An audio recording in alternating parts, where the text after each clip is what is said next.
नमस्कार प्यारे बच्चों, कल जो पोर्शन बचा हुआ था उसकी जो हाफ वीडियो है फोर्थ की वो ठीक है, उसे हम कर लेते हैं। अच्छा, पहले बता दिए रिकॉर्डेड वीडियो है, इसमें आपने एक चीज देखनी है इंपॉर्टेंट कि जो पोर्शन आपको अभी कराया जाए उसमें कोई फॉल्ट हो, कोई गलत पॉइंट लिख दे तो आप वो हमारे पास मैसेज कर देना वीडियो के, उसमें मैसेज कर देना या फिर वैसे मैसेज कर देना, ठीक है। टेलीग्राम ग्रुप पे या कहीं पर भी कोई डाउट लगे, ठीक है। चलो जल्दी टाइम ना वेस्ट करते हो, स्टार्ट करते हैं। जैसे हमने क्वेश्चन किया था, मारकंडा नदी, मारकंडा नदी कहाँ से निकलती है? ये मैंने नदी सारी नदी पढ़ा दी थी, सारी नदियों में डिटेल में करा दिया था पिछली वाली क्लास के सॉल्यूशन में। तो धरती दरपाड़ी, ठीक है, धरती दरपाड़ी। और धरती दरपाड़ी कहाँ पर बच्चों? हिमाचल प्रदेश, हिमाचल प्रदेश।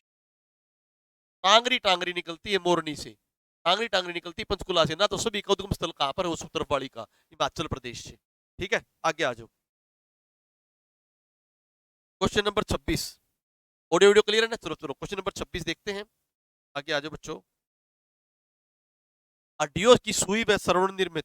तो बच्चों यहां पर मैंने जो है आपका हड़प्पा का डिटेल में कराया था। इट फॉर द काम टू बी, ठीक है। तो यहाँ पर मैंने डिटेल में कराया था बच्चों हड्डियों वाला सिस्टम। जो मॉडर्न जो हड़प्पा है, जो एडवांस हड़प्पा, उसमें बताया था सुई आ जा, सोने की, चांदी की, हड्डी की, कोई भी सुई से निर्मित कलाकृतियां आ जा तो कलाकृतियां सारी कहा है राखी गढ़ी, जिसको टीलों का समूह कहते हैं। राखी गढ़ी टीलों का समूह, टीलों का समूह राखी गढ़ी। बनावली में क्या बताए थे? लघु बट्टे। बनावली में क्या बताए थे? लघु बट्टे। कुनाल में क्या बताए थे? मृत गड्ढागर। मृत गड्ढागर कहाँ जैसा मृत गड्ढागर? जम्मू कश्मीर जैसा मृत गड्ढागर। गड्ढा, मृत गड्ढागर जम्मू कश्मीर जैसा कहाँ पर? आपका कुनाल में, बताया था मैंने आपको, ठीक है बच्चों। आज खोखरा कोट योद्धों की राजधानी थी। अगला आज कुल जनपदों का संयोजन क्या कहलाता है? तो बच्चों जो जनपद होते हैं सारे इकट्ठे मिलकर क्या कहलाते? गण। पुराने टाइम पर कहा भी जाता था गण, और गणों में गणतंत्र सिस्टम होता था, गणतंत्र सिस्टम, गणतंत्र सिस्टम। जहां पर बच्चों यहाँ के जो अपने योद्धे वे जो गणराज्य थे ना, इन सभी में चुनाव होता था। मतलब चुनाव का मुखिया वंशानुपात नहीं, जिसमें टैलेंट होता था उसको मुखिया बनाते, उसे बोलते थे गण।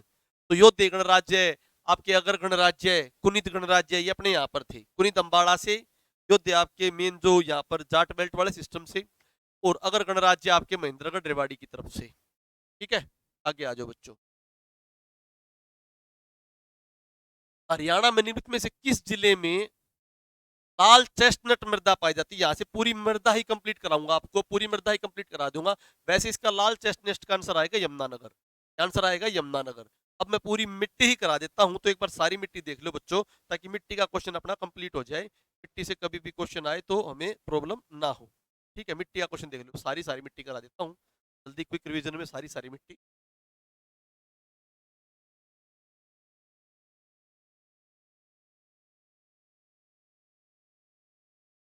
मृदा, बाढ़ का मैदान, और ये बड़ा सारा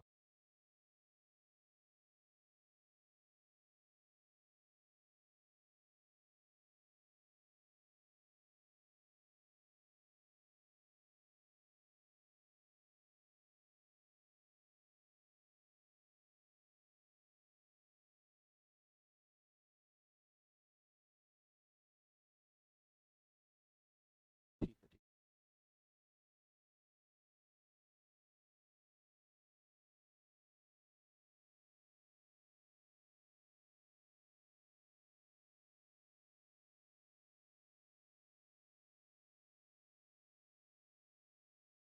तो मृदा को बच्चों हल्की, भारी, मध्यम की कैटेगरी में बांट लेते हैं। हल्की में अगर बात करें तो बच्चों हम दो पोर्शन बांट लेंगे, एक अत्यंत हल्की और एक हल्की। तो मतलब मेरी बात क्या है बच्चों? अत्यंत हल्की का मतलब होगा कंप्लीट बालू, बालू टाइप में, जो बालू का रेत, बालू बालू का रेत अपने यहाँ पर क्या नेचुरल है या पवनों द्वारा लाया जाता है? पवनों द्वारा लाया जाता है। इसीलिए बच्चों हरियाणा में बोलो तो ज्यादा पवन अपर्दन होता है। भूमि का कौन सा अपर्दन ज्यादा होता है? पवन अपर्दन। भूमि का ज्यादा पवन अपर्दन होता है। पवन के द्वारा भूमि का ज्यादा आस होता है, ज्यादा नुकसान होता है एज कंपेयर टू वाटर। इस पॉइंट को याद रखना, एक तो बहुत इंपॉर्टेंट पॉइंट बताया मैंने। दूसरी मैं बात बता रहा हूं बच्चों, तो यहाँ पर अपने यहाँ जो पश्चिमी पवने आती हैं रेगिस्तान वगैरह के राजस्थान से, कच्छ वाली पवने वहां से उठ के जो आती है ना, रेगिस्तान वाली और कच्छ वाली, उन पवनों द्वारा मिट्टी लेके आई जाती, वो होती है अत्यंत हल्की। अत्यंत हल्की जो मिट्टी, वो बालुका की प्रधानता होती है उसमें। तो बच्चों अत्यंत हल्की मिट्टी में, ठीक है, बालुका की क्या होती है, प्रधानता होती है। ठीक है, अब अत्यंत हल्की को भी दो टाइप में बालो, एक तो क्या बोला बच्चों, बाड़ू। बाड़ू, एक बाड़ू में थोड़ी सिल्ट की मात्रा हो, चूने की मात्रा हो। ठीक है, तो बच्चों इस तरह हमने बाड़ू वाली को तो क्या बोला है, ध्यान से समझना। बाड़ू वाली इस मिट्टी में, जैसे मैं बात करूं, बाड़ू, सिल्ट व मृत्तिका। मृत्तिका क्या है, ह्यूमस को बोलो, ह्यूमस। बाड़ू, मृत्तिका और ह्यूमस। तो एक पॉइंट तो ये हो गया, बाड़ू के साथ मैंने ऐड कर दिया ह्यूमस। पहला पॉइंट, तो बाड़ू में मैं अलग चीज ऐड करता हूं। एक तो मैंने बाड़ू के साथ ऐड कर दिया ह्यूमस, एक मैंने बाड़ू के साथ ऐड कर दिया चूना।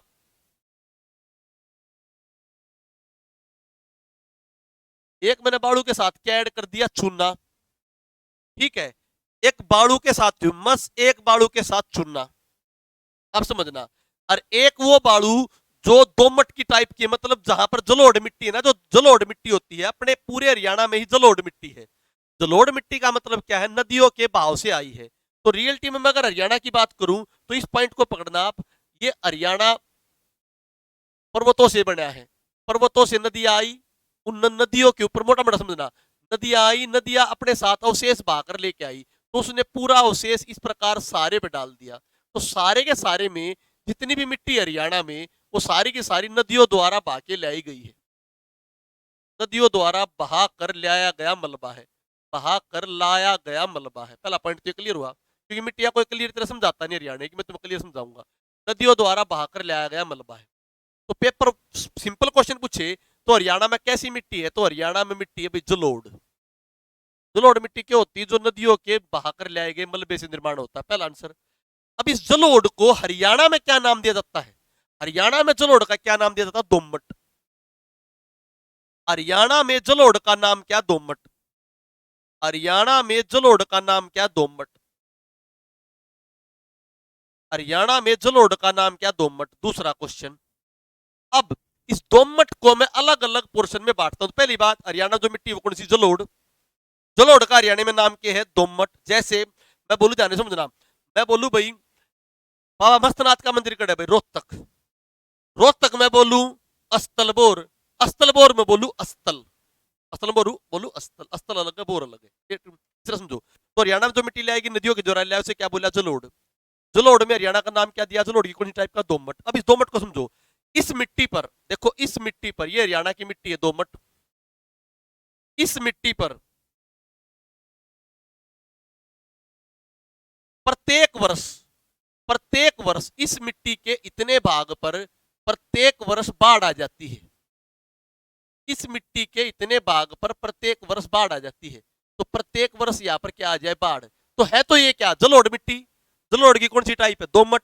तो इस जलोढ़ की दोमट टाइप को जहां पर प्रत्येक वर्ष बाढ़ आ जाती है, उसे बोलते हैं खादर मिट्टी। तो पेपर में तुम्हें क्वेश्चन पूछे, क्या खादर मिट्टी दोमट का टाइप है? क्या खादर मिट्टी जलोढ़ का टाइप है? तो मैं बोलू, खादर मिट्टी उस मिट्टी को बोलते हैं, हरियाणा की खादर मिट्टी, हरियाणा की उस दोमट मिट्टी को बोलते हैं, उस जलोढ़ मिट्टी को बोलते हैं जिस पर प्रत्येक वर्ष बाढ़ आ जाए। तो जो ये अंबाड़ा यमुनानगर, अंबाड़ा यमुनानगर वाला एरिया है, यहाँ पर कुरुक्षेत्र वाला एरिया, यहाँ पर हर साल बाढ़ आ जाती है। इस जलोढ़ को, इस जलोढ़ की दोमट को हम क्या बोलेंगे, खादर। क्या बोलेंगे, खादर। ये बारी बारी मिट्टी हो, थोड़ी क्या मिट्टी होती, बारी। हर साल मलबा होगा, हर साल थोड़ी क्या हो जाए, बारी मिट्टी। तो भारी मिट्टी होती खादर, भारी मिट्टी कैटेगरी में खादर। अब मैंने बोला, अब हरियाणा की वो मिट्टी, मैं दूसरा कलर ले रहा हूं, इसमें कलर ले लेता हूं मैं येलो। हरियाणा की वो मिट्टी,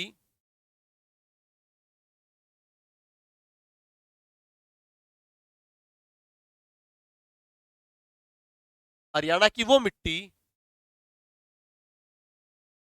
जिस मिट्टी में बारिश तो होती है पर हर साल बाढ़ नहीं आती। बारिश तो होती पर हर साल बाढ़ नहीं आती। तो मतलब वो जलोढ़ मिट्टी जो भी है, जलोढ़ की दोमट भी है, परंतु हर साल बारिश की वजह से बाढ़ नहीं आती, तो इस मिट्टी को मैं बोलता हूं बागड़ मिट्टी, बांगर, बांगर मिट्टी, बागड़। तो हरियाणा का जो एरिया है, रोहतक, सोनीपत, कैथल, जींद, हिसार, इन सब जगह कौन सी मिट्टी है? इन सब जगह मिट्टी है आपकी बागड़ मिट्टी। बागड़ मिट्टी को मैं क्या बोलूंगा? प्रॉपर दोमट मिट्टी। बागड़ मिट्टी को मैं क्या बोलूंगा बच्चों? प्रॉपर दोमट मिट्टी, प्रॉपर दोमट मिट्टी, प्रॉपर दोमट मिट्टी। तो खादर को मैं क्या बोल दूं? खादर का मैं नाम दूं तो खादर का मैं ये नाम देता हूं, खादर मिट्टी इज इक्वल टू भारी दोमट मिट्टी। खादर मिट्टी इज इक्वल टू भारी दोमट मिट्टी। अब मैं मैप भी ले लूंगा इंडिया का, वहां भी हरियाणा का मैप भी लूंगा, वहां भी क्लिक कर दूंगा। खादर मिट्टी इज इक्वल टू भारी दोमट मिट्टी।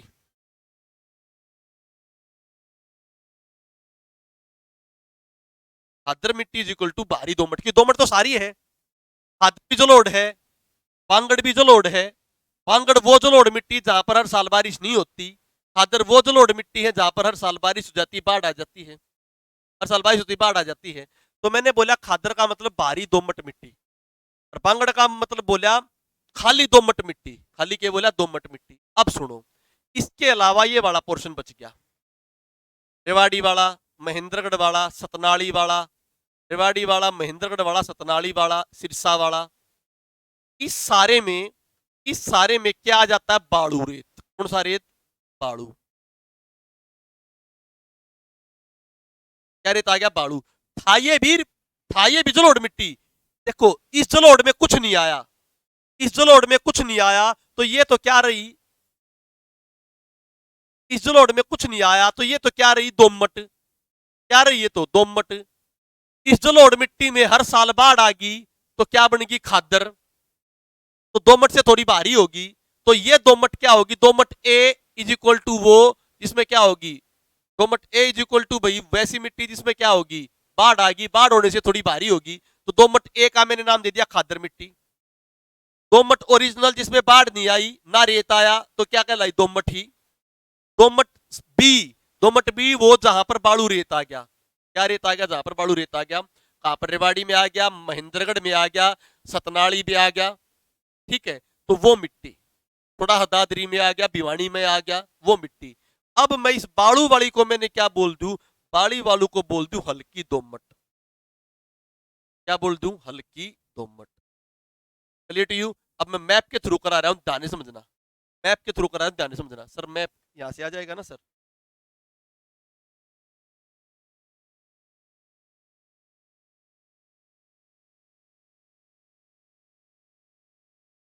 क्लोज करना पड़ेगा कंप्लीट। मैप लेके आना। Just minute, just minute. यहां से इसको कंप्लीट।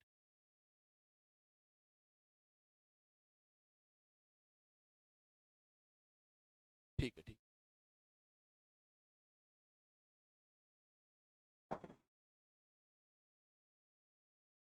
मिट्टी का कंसेप्ट कभी के लिए तुम्हारा क्लियर हो जाएगा।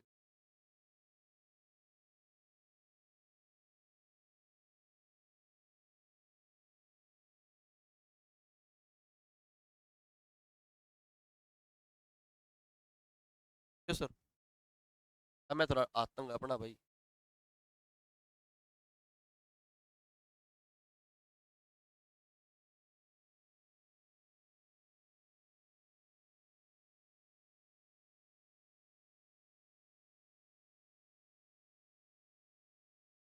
तो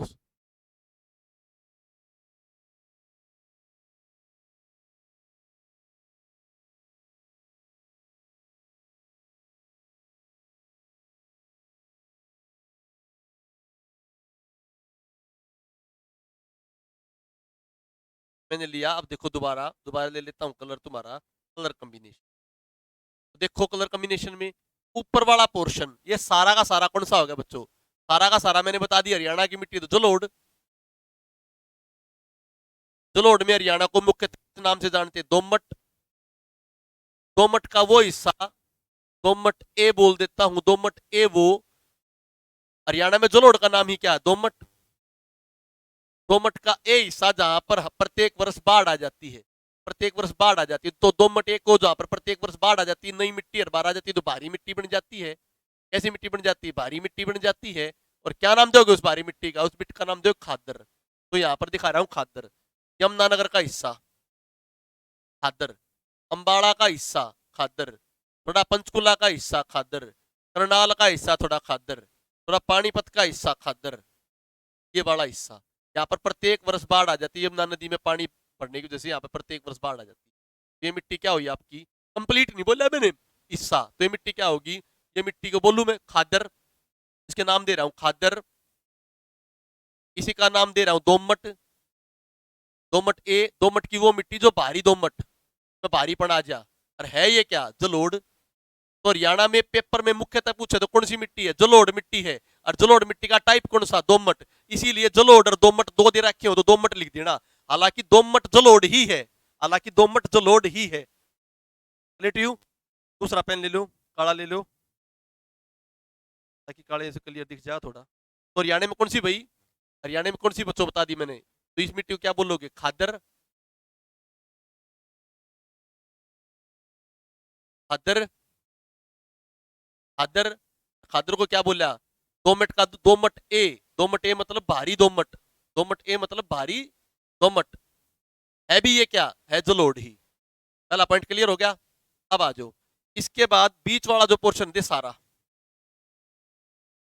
पानीपत, सोनीपत, जींद, कैथल, करनाल, रोहतक, झज्जर, आधा भिवानी, हिसार, झज्जर, गुरुग्राम, आधा फरीदाबाद, ये सारा मिट्टी, ये सारी मिट्टी। तो मुख्यतः रूप से सारी मिट्टी, सारी मिट्टी आपकी क्या होगी? ये सारी मिट्टी होगी आपकी दोमट। कौन सी मिट्टी? दोमट। और वैसे बोलो तो जलोढ़ की टाइप बोलो तो बांगर।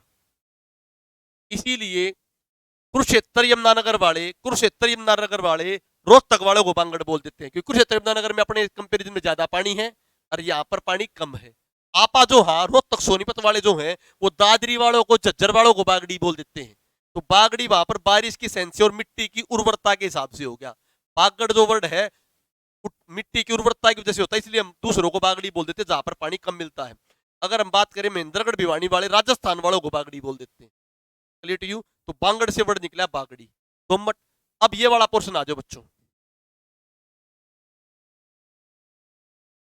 तीसरा कलर लेता हूं ब्लू। ये वाला कलर आ जाओ, ये वाला कलर। कुछ महेंद्रगढ़ का, कुछ हिसार का, कुछ रेवाड़ी का, कुछ मेवात का, ये वाला कलर। कुछ सिरसा का, कुछ फतेहाबाद का। इस सारे में क्या हो गया? जहां पे राजस्थान लगता है, राजस्थान से उठ उठ के क्या आ गई? राजस्थान से उठ के आ गया बाड़ू। तो ये भी जलोढ़ मिट्टी है, ये भी दोमट मिट्टी है। पर इस मिट्टी पर क्या आ गया? इस मिट्टी पर आपका आ गया अब की बार बाड़ू। तो इस मिट्टी में बाड़ू प्लस दोमट हो गया, बाड़ू प्लस दोमट हो गया। तो इस मिट्टी को जिसमें बाड़ू प्लस दोमट हो गया, इस बाड़ू प्लस दोमट को बोल दूंगा मैं बालू का दोमट। बालू का दोमट, बालू का दोमट। Clear to you? और इसको मैं क्या बोल दूंगा? हल्की मृदा। कौन सी मृदा? हल्की मृदा। तो बताओ बच्चों, मैंने टाइप बना दी हल्की मृदा जिसमें बाड़ू वाली, मध्यम मृदा जो मेन दोमट है, मध्यम मृदा मेन दोमट है, और उत्तम मृदा भारी मृदा खादर वाली। अब मध्यम को मैं तीन तरह से बांट लूं। मध्यम का भी अत्यंत अत्यंत अत्यंत मध्यम, मध्यम, भारी मध्यम। जैसे मिडिल क्लास होता है ना, अपर क्लास, लोअर क्लास और middle class. Middle Claas India में ज्यादा है तो मिडिल क्लास की तीन कैटेगरी बांट रखी है, upper middle class, lower middle class, middle middle class. बात समझ में आई या नहीं आई? क्योंकि अपने यहाँ पर दोमट ज्यादा है, दोमट को तीन कैटेगरी में फिर फर्दर बांट देंगे। मतलब लोअर मिडिल क्या बोलेंगे? जो थोड़ी थोड़ी किससे मैच कर जाएगी? बालूका से मैच कर जाएगी, वो लोअर दोमट। हायर दोमट किसे बोल देंगे? जो थोड़ी थोड़ी खादर से मैच कर जाएगी उसे क्या बोल देंगे? हायर दोमट। और मीडियम दोमट कौन सी बच जाएगी? जो बीच वाली है। तो मेन तीन कैटेगरी होगी। क्लियर? एक सेंस में बोलो तो पूरी की पूरी जलोढ़ मिट्टी है। जलोढ़ मिट्टी में हर साल जहां पर बाढ़ आ जाए उसने खादर कह देंगे, जहां पर बाढ़ ना उसने बांगड़ कह देंगे, जहां पर रेत आ जाए उसने बाड़ू कह देंगे। तो एक का नाम बन जाएगा खादर दोमट, एक का नाम बांगड़ दोमट, एक का नाम बाड़ू दोमट। ठीक है दोमट ही। तो खादर दोमट, बाड़ू दोमट और खाली नॉर्मल दोमट। Clear to you? जिसको बांगड़ दोमट तुम बोलते हो। तो दोमट मुख्य रूप से होगी। अब मैं इस अलग कैटेगरी को बोल दूंगा जो बालू दोमट है, कौन दोमट है, बालू दोमट। बालू दोमट में अलग अलग मात्रा में अलग अलग चीज पा जा, किसे में चूना ज्यादा पा जाएगा, किसे में बालू के साथ चूना पा जाएगा, किसे में बालू के साथ तुम्हारा है मृतिका ह्यूमस प्याज पा जाएगी, तो उनका अलग अलग नाम होता चला जाएगा। क्लियर। तो बालू के भी अपने आप में 3 कैटेगरी हो जाएंगी, दोमट की भी, मध्य दोमट की भी 3 कैटेगरी हो जाएंगी, और भारी की भी अलग कैटेगरी हो जाएंगी, वो हम आराम से पढ़ेंगे। Clear to you. चलो इसे सेव कर लेता हूँ, ये भी सेव हो जाएगा सर, ना वो समझ में भी आ गई, सेव करने जरूरत भी नहीं बच्चा ने। ठीक है, आ जाओ। ठीक है, अब यहां से समझते जाओ, आ जाओ। तो ये तीनों क्या होगी अपनी,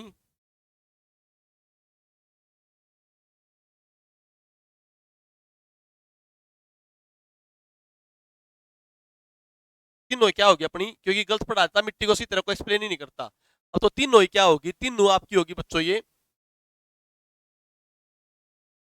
तीनों ही आपकी, तीनों अत्यंत अड़की, अड़की और बुलई दोमट। तो तीनों को मैं क्या बोल दूं, तीनों को एक नाम दे दूं, तीनों को मैंने क्या नाम दे दिया, बालू दोमट, दे दिया नाम बालू दोमट। अब इस बालू दोमट को अलग अलग नाम दे रहा हूं, बालू दोमट बोलो, या तीनों को बोलता हूं हल्की मृदा, हल्की मृदा। खादर वाली को क्या बोलते हो, भारी मृदा, खादर वाली क्या बोलते हो, भारी मृदा।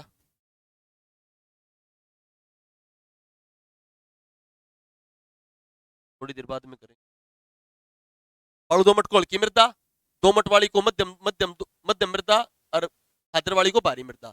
अब सुनो, जब इस बालू दोमट में, इस हल्की मृदा में चूना आ जाए, क्या आ जाए, तो बालू के साथ क्या आ गया, चूना। तो बालू में जब चूने की मात्रा आ जाए, तो ये मोटे अनाजों के लिए बढ़िया होगी और दालों के लिए बढ़िया होगी, मोटे अनाजों के लिए, दालों के लिए बढ़िया होगी, तो इसका नाम हो जाएगा बालू का दोमट। क्या नाम, बालू का दोमट। ये कड़े पाई जाएगी हिसार, भिवानी, महेंद्रगढ़ में, जहां पर चना होता है, चना होता है और दालें होती हैं। ठीक है। अगली बात, जब इस बालू का दोमट में और दोमट के बीच मिट्टी आ जाए, मतलब कहने का मतलब अड़की में सबसे भारी, अड़की में सबसे भारी, तो जितनी भारी होती जाएगी मिट्टी उतनी बढ़िया होती जाएगी। तो अड़की में सबसे भारी, अड़की में सबसे भारी होगी, तो बालू का दोमट और दोमट के बीच वाली मिट्टी पा जाएगी, जो फुहारा सिंचाई के लिए फेमस है, फुहारा सिंचाई के लिए फेमस है। इसको रोसेली मृदा भी बोलते हो, कौन सी मृदा, रोसेली मृदा। तो इस मृदा में दोमट भी पाई जाएगी और बालू भी पाए जाएंगे, जैसे झज्जर, झज्जर के एरिया में बालू भी पाया जाता है और दोमट भी पाई जाती है। रेवाड़ी के एरिया में, गुड़गांव के एरिया में, भिवानी के एरिया में, तो भिवानी, रेवाड़ी, झज्जर, गुड़गांव, इसमें वो मिट्टी जिसमें बालू भी है और थोड़ा सा दोमट का टाइप भी है। ठीक है, इसे बोलेंगे हल्की मृदा। बुलई दोमट, जिसमें क्या आ जाए, बालू, सिल्ट और मृतिका, बालू, सिल्ट और मृतिका। यह मिट्टी स्पेशली है क्योंकि इसमें क्या पाया, इसमें अलग से पाया सिल्ट व मृतिका। जब बालू में सिल्ट व मृतिका पाया जा, तो यह मिट्टी पाई जा आपकी स्पेशली कहां पर, सिरसा में, सिरसा के डबवाड़ी वाले क्षेत्र में, सिरसा के डबवाड़ी वाले क्षेत्र। Clear to you. तो बालू के भी 3, जब बालू में चना पाया जा, सतनाली वगैरह, महेंद्रगढ़ वगैरह, उस वाले एरिया में जो कंप्लीट, जो बालू में सबसे सबसे हल्की कौन सी होगी, अत्यंत हल्की, जो चने की, चूने की वजह से हुई, तो अत्यंत हल्की किसकी वजह से हुई, चूने की वजह से। ठीक है। और बालू में विशेष प्रकार की मृतिका में सिल्ट पा जा, तो वह कड़ गई डबवाड़ी में, सिरसा में। Clear to you. आगे आ जाओ बच्चों। और जो बालू और दोमट मिक्स पाई जा, वो फवारा सिंचाई के लिए, यहाँ पर आपकी, जहां जहां पर आधी दोमट है, मतलब आधा रेत से और आधा प्लेन है, तो भिवानी, रेवाड़ी, झज्जर, गुड़गांव। अगला पॉइंट देख, अब मैंने बताई थी, मैंने आपको बताई थी कि मैं दोमट को भी, जो दो बांगड़ है, बांगड़ मिट्टी जिसको दोमट मिट्टी बोलते हैं, उसको भी क्या कर सकता हूं, उसको भी 3 पोर्शन में बांट दूं। अत्यंत मध्यम में, अत्यंत मध्यम बालुका की तरफ इशारा करेगी, जो बालुका के पास चली जाएगी। मध्यम मध्यम जो कंप्लीट कंप्लीट दोमट होगी, और भारी मध्यम जो खादर के टाइप से चली जाएगी। तो आ जाओ, मध्यम को भी 3 पोर्शन में बांट दिया। दोमट मिट्टी, जिसको दोमट बोलते हैं, जिसका पीला रंग होता है, जो अपने मेन रोहतक में, सोनीपत में पाई जा। अड़की दोमट, ये अंबाड़ा के नारायणगढ़, अंबाड़ा के नारायणगढ़, जहां पर क्या हो जाए बच्चों, थोड़ी बारिश हो जाती है, नीचे की तरफ पानी चला जाता है, पहाड़ों से लगता हुआ एरिया। मोटी दोमट, गुड़गांव फिर फिरोजपुर, इसमें भी चली जाती है थोड़ी सी, इसमें अलग प्रकार के कुछ जो कण पाए जाते हैं वो पाए जा। ठीक है। दोमट मृदा, यह उपजाऊ मिट्टी होती, कण पाई जा, सोनीपत में, कैथल में, जींद में, कुरुक्षेत्र में, सोनीपत में, जैन में, कुरुक्षेत्र में, तो दोमट। तो मेन दोमट या है अपने यहाँ पे दोमट। इसमें कहीं पर मोटापन आ जाए, रेत वगैरह के कण की वजह से आ जाए और किसी चीज की वजह से आ जाए मोटापन, तो उसने क्या बोलते हैं मोटी मृदा। पानी की वजह से थोड़ी कम हो जाए तो हल्की दोमट। ठीक है, आगे आ जाओ। 246, 247।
आ जाओ।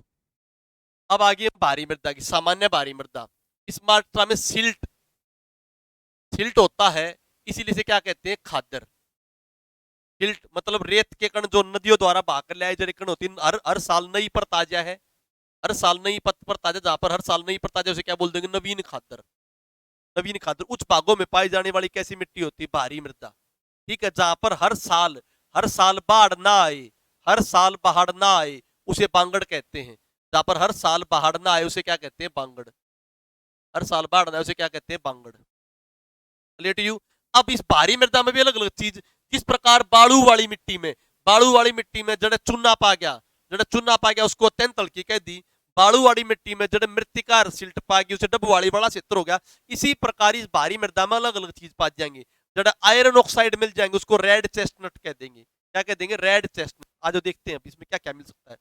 जब इस भारी मृदा में सिल्ट के साथ साथ चिक्का भी मिल जाए, सिल्ट के साथ क्या क्या मिल जाए, चिक्का भी मिल जाए, सिल्ट के साथ साथ चिक्का भी मिल जाए। कड़े पास के थानेसर में पास के है और फतेहाबाद के हिस्से में पाया जा, थानेसर में भी फतेहाबाद के हिस्से में, तो वहां पे इसको क्या कह देंगे, सोलर चिक्का।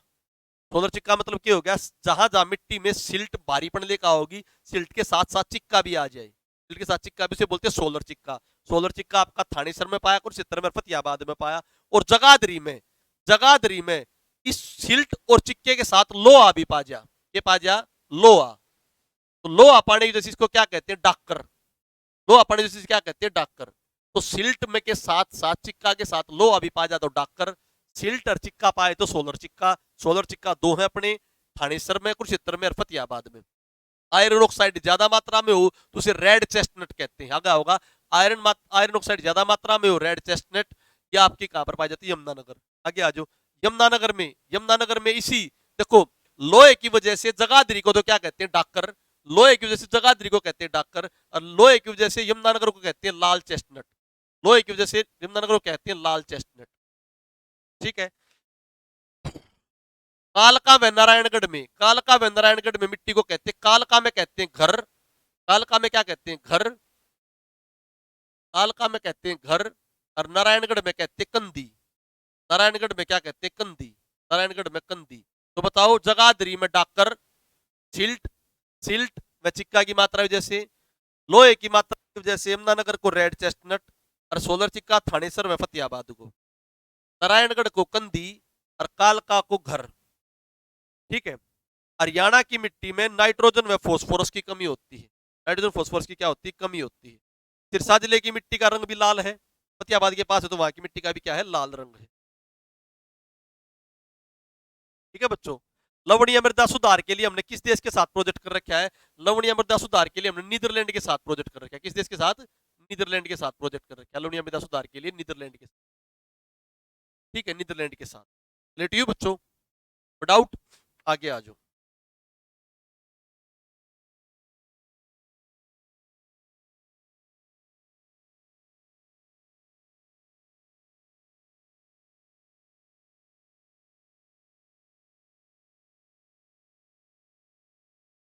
लवणता व क्षारीयता का कोई पढ़ लो, लवणता व क्षारीयता पे क्वेश्चन आते हैं, बहुत इंपॉर्टेंट टॉपिक है, ये भी कर लो।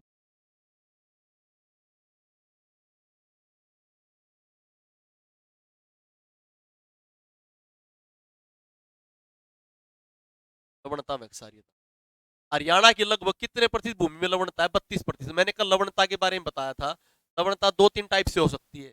सबसे गंभीर टाइप की लवणता जो होती है, वो लवणता समुद्री पानी के पास की वजह से होती है, जो रण के कच्छ में पाई जाती है। इसमें रण के कच्छ में तो सबसे ज्यादा है भारत में, कहां पर? गुजरात में, पहली लवणता। दूसरी मैंने लवणता किसके बारे में बताई आपको? जो नदियां, नदियों का पानी कंप्लीट ना जाके समुद्र में ना मिलके वहीं पर खत्म हो जाए, इस प्रकार की लवणता किसमें पाई जाती है? लूनी नदी में। इस नदी में बच्चों, लूनी नदी में। कहां पर है लूनी नदी?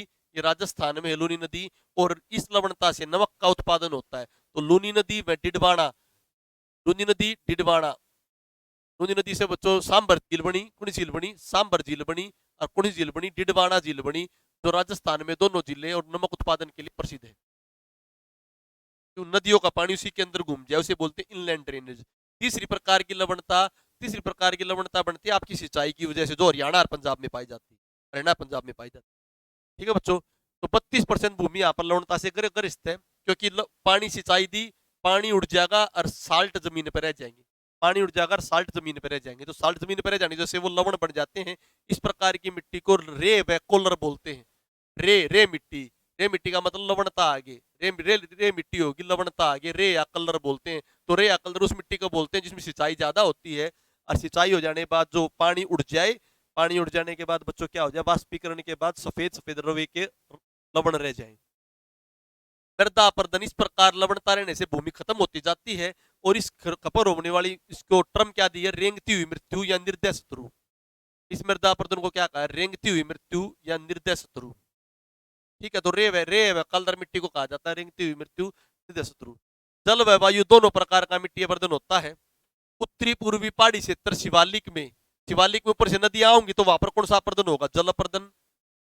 हिमालय से पर्वत से नदियां आऊंगी, जो गग्गर वग्गर है आपकी, टांगरी वांगरी मारकंडा वरकुंडा यमुना वाला, तो उन वाले पोर्शन से जो नदियां जो अपर्दन करेंगे उसे बोलेंगे जल अपर्दन। और दक्षिण जो वायु द्वारा होगा पश्चिमी जिलों में, वो वायु द्वारा उसे क्या बोलते हैं? वायु अपर्दन। हमारे यहाँ पर कौन सा अपर्दन ज्यादा है बच्चों? मैंने बताया वायु अपर्दन ज्यादा है। कौन सा अपर्दन ज्यादा? हरियाणा में वायु अपर्दन ज्यादा है। देख लो, हरियाणा में वायु अपर्दन ज्यादा है। अपर्दन किसके द्वारा ज्यादा होता है? वायु द्वारा ज्यादा होता है। तो पेपर में डाटा भी आ जाता है, डाटा भी लिख सकते हो आप कि हरियाणा का लगभग 2.76 लाख हेक्टेयर, 2.76 लाख हेक्टेयर भूमि तो किसके द्वारा? जल अपर्दन द्वारा है, और 15 लाख हेक्टेयर वायु अपर्दन द्वारा है। तो वायु अपर्दन द्वारा जल अपर्दन के लगभग 6 गुना होती है। ठीक है, इसीलिए हमारा जो महेंद्रगढ़ वाला एरिया है वो कम उपजाऊ है, और जल अपर्दन होने के बावजूद भी अम्बाड़ा यमुनानगर क्षेत्र वाला ज्यादा उपजाऊ है। अब मैं बात करते हैं, इनके लिए अलग अलग योजना चलाई जा रही विश्व बैंक के थ्रू। अब मैंने कुछ नोट करे थे इंपॉर्टेंट पॉइंट, ये आपको अन्यत्र कहीं नहीं मिलेंगे जहां तक मुझे लगता है। ये बहुत बेहतरीन डाटा नोट कर रखा है विकिपीडिया किताब में, केवल ये केवल विकिपीडिया में है।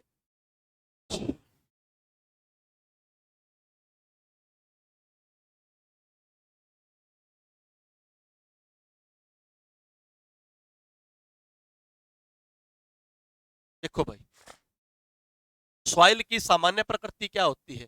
सॉइल की सामान्य पीएच बोलो तो बच्चों 6.5 से लेकर 8.7, 7 से थोड़ी सी कम, 6.5 और 8.7 तक सॉइल की सामान्य प्रवृत्ति होती है। ठीक है, अम्लीय मिट्टी किसे कहते हैं? जिसकी पीएच 6.5 से कम हो, उस मिट्टी को अम्लीय मिट्टी कैटेगरी में रखते हैं। उसकी अम्लता, उसकी एसिडिटी मिटाने के लिए अलग अलग चीजें डाली जाती है।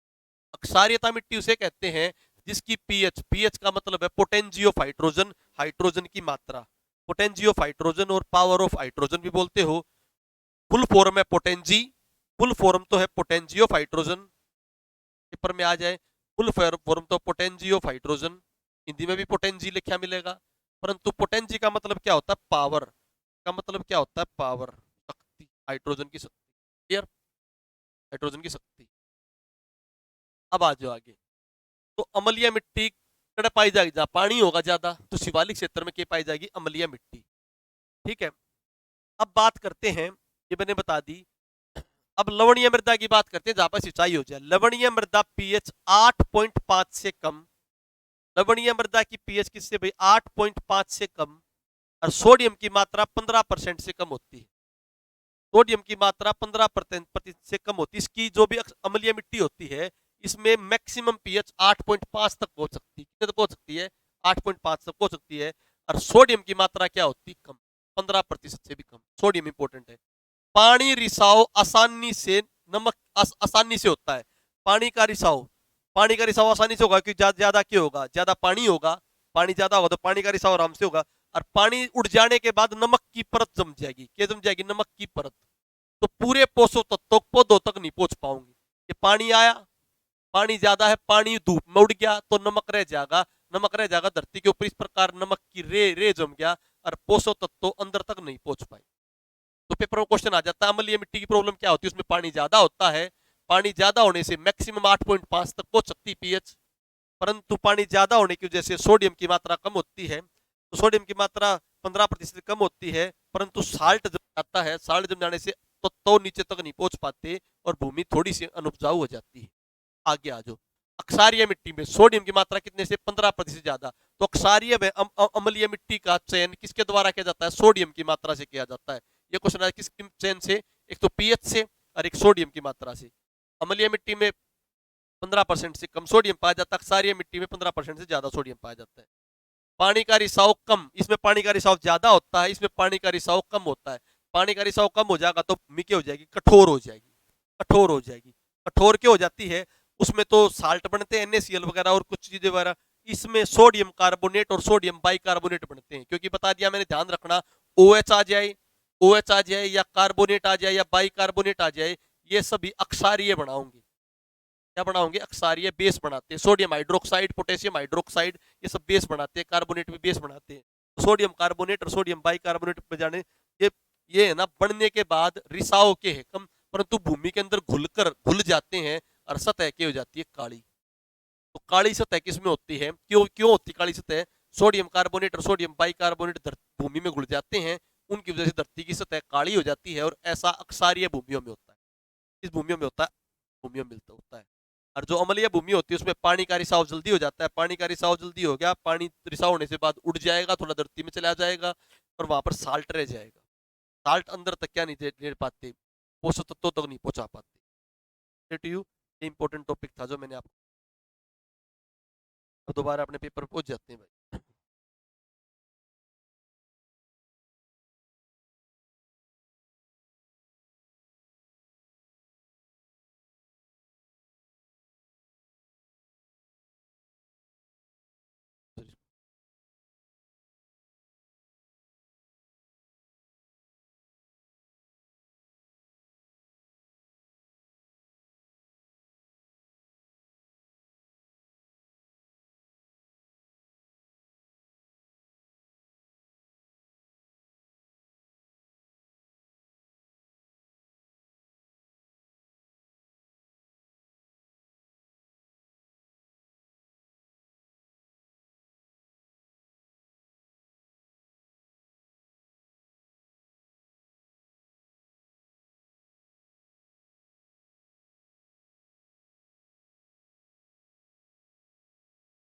होगा अब।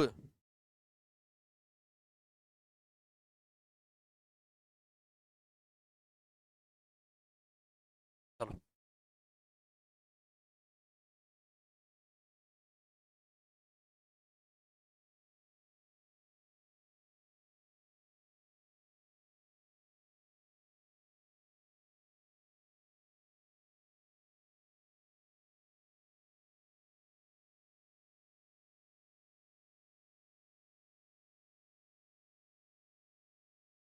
आ जाओ। ठीक है, तो मिट्टी सारी होगी भाई। लाल लाल चश्मेश कहाँ पर पाएगी? यमुनानगर में। आगे आ जाओ।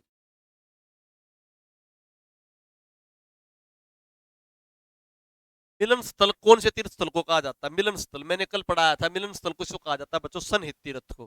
सनहित तीर्थ कहाँ पर है आपका? कुरुक्षेत्र में। ब्रह्म सरोवर भी कुरुक्षेत्र में है, ज्योतिसर भी कुरुक्षेत्र में है। प्राची तीर्थ भी कहाँ पर है? कुरुक्षेत्र में।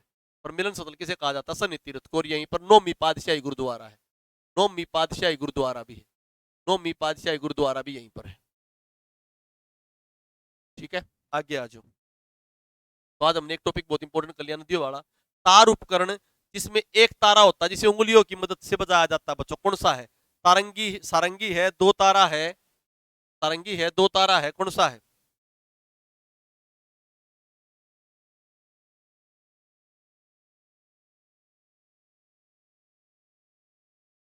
सारंगी है, दो तारा है, कौन सा तार उपकरण? सारंगी है, दो तारा है, एक तारा है, वीणा है, कौन सा बच्चों?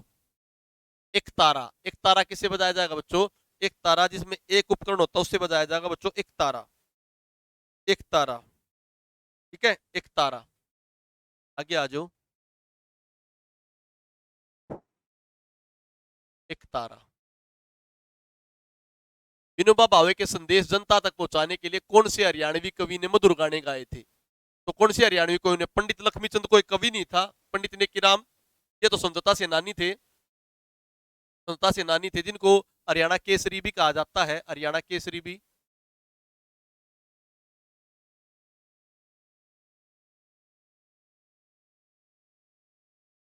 इनको क्या कहा जाता है? हरियाणा केसरी भी कहा जाता है पंडित नेकीराम को। उदय भानुवंश अपने प्रथम कवि थे, प्रथम कवि थे, हाल ही में इनकी मृत्यु हुई है। पंडित लक्ष्मीचंद सांगी थे, इनको तानसेन, अनपढ़ कवि वगैरह कहा जाता है। भाई परमानंद हैं जिन्होंने विनोबा, क्वेश्चनों को देखा करो क्योंकि हमने क्वेश्चनों को देखने से पता लगा पंडित नेकीराम के बारे में सब कुछ पता है सबको, उदय भानुवंश के बारे में सब कुछ पता है, लक्ष्मीचंद के बारे में सबको पता है। लक्ष्मीचंद तो विनोबा भावे से, विनोबा भावे के पहले, बल्कि बात पहले हो ली है, विनोबा 1903 वगैरह 1945 के टाइम पर हो ली है। तो बच्चों भाई परमानंद बचे, कौन बचे? भाई परमानंद। ठीक है, आगे आ जाओ। इंडियन इंस्टीट्यूट ऑफ मैनेजमेंट कल पढ़ाया था बच्चों, डिटेल में पढ़ाया था बिल्कुल, 16 दिसंबर 2009। अगर डेट भी आ जाए तो डेट भी इंपॉर्टेंट होगी, 16 दिसंबर 2009। कहां पर? रोहतक में। सारे इंस्टीट्यूट पढ़ाए थे डिटेल में, मैंने यूट्यूब की क्लास में सारे पढ़ाए थे, उनके अपने देख लेते हैं। संवाद पत्रिका, यहाँ से पूरी पत्रिकाएं करा दूंगा, अब पत्रिकाएं करवा दूंगा बच्चों। संवाद पत्रिका सूचना व जनसंपर्क विभाग की, सूचना व जनसंपर्क विभाग। अब सारी सारी पत्रिकाएं कर लो, यहाँ से कंप्लीट पत्रिकाएं खत्म हो जाएंगी। कंप्लीट पत्रिकाएं,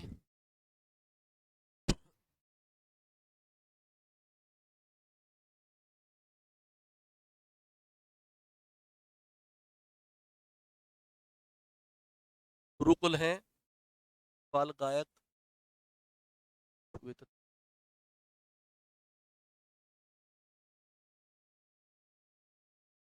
बहुत इंपॉर्टेंट सारा ही टॉपिक करा रहे हैं तुम वन बाय वन।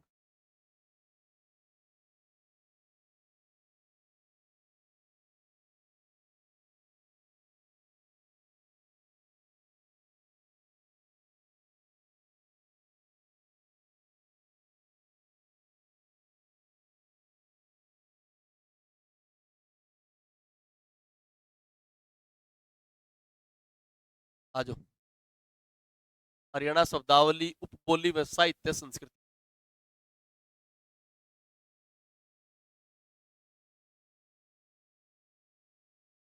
आ जाओ भाई।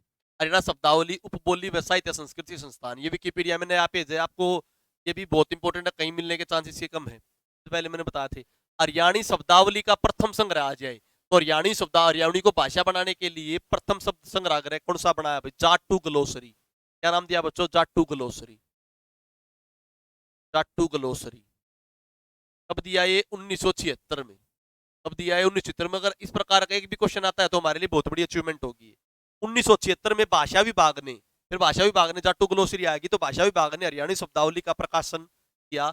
और 1985 में हरियाणा साहित्य अकेडमी द्वारा, इसके द्वारा बच्चों हरियाणा साहित्य अकेडमी द्वारा जय नारायण कौशिक को, किसको? सबसे पहले जय नारायण कौशिक को ने हरियाणवी हिंदी कोश क्या बनाया भाई? हरियाणा साहित्य अकेडमी की तरफ से जय नारायण कौशिक ने हरियाणवी हिंदी कोश, मतलब हिंदी भाषा से हरियाणा के शब्द जो कौन से, मन ना बेरा, बेरा पता नहीं, बेरा कड़ेजा से, कहाँ का कड़ेजा से, इस तरह के वर्डों का हिंदी शब्दकोश बनाया जय नारायण कौशिक ने। और 19, ये तो 1985 में, और 1981 में इन्होंने पहले हरियाणा प्रतिकोश की रचना भी की थी। तो हरियाणा प्रतिकोश की रचना जय नारायण कौशिक ने, हरियाणवी हिंदी कोश की रचना जय नारायण कौशिक ने, इसके अंतर्गत हरियाणा साहित्य अकेडमी के अंतर्गत, हरियाणा साहित्य अकेडमी के अंतर्गत। ठीक है, तो हरियाणा साहित्य अकेडमी द्वारा हरियाणा कृषि संबंधित शब्दावली, हल, हल, ठीक है, और भी कोई कृषि संबंधित जो हल से बताओ, और कुछ कह दे भाई, बैठ कह दे, ठीक है, रो पर रो, जो भी अलग चीजें हैं जो भी हरियाणी शब्दावली में यूज होती है, जैसे लहसिया गंडवारा पत्ती, ठीक, और भी जो पत्ती है हमारी जो कृषि के लिए यूज होती है, तो हरियाणवी कृषि से संबंधित जो शब्दावली है वो हरियाणा साहित्य अकादमी किसने द्वारा बनाई? डॉक्टर प्रेम पतंजलि। तो हरियाणा कृषि से संबंधित जो शब्दावली है डॉक्टर प्रेम पतंजलि ने दी। हरियाणा का आने जाने जो जर्नल हिंदी की सेंस है उसको हरियाणवी में जो वर्ड कौन से कहे जाते हैं वो जयनारायण कौशिक ने दी, दो रचनाओं में, 1981 में हरियाणवी प्रतिकोष और 1985 में हरियाणवी हिंदी कोश। शिव कुमार खंडेलवाल ने क्या किया? इन्होंने बांगुड़ी शैली पर रिसर्च की, जो हमारी बोली है उस पर रिसर्च किसने की? उस पर रिसर्च की शिव कुमार खंडेलवाल ने हमारी बोली पर जो रिसर्च करी। ठीक है, आगे आ जाओ।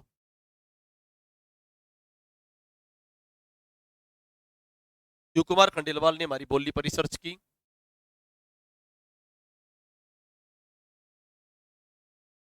अब आ जाओ, हमारे यहाँ पर किसकी क्या स्थापना कब हुई, कितने उनके प्राइज वाइज दिए जाते हैं? उर्दू अकेडमी की स्थापना, उर्दू अकेडमी की स्थापना ये कब हुई? सबसे पहले उर्दू अकेडमी की स्थापना हुई, क्योंकि उर्दू हमारे जो ये पानीपत वाला हिस्सा था इनमें उर्दू वगैरह ज्यादा बोलते थे, पहले बहुत कवि रहे थे।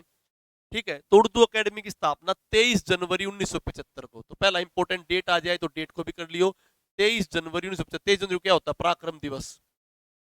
23 जनवरी 1975 को उर्दू अकेडमी की स्थापना पानीपत में।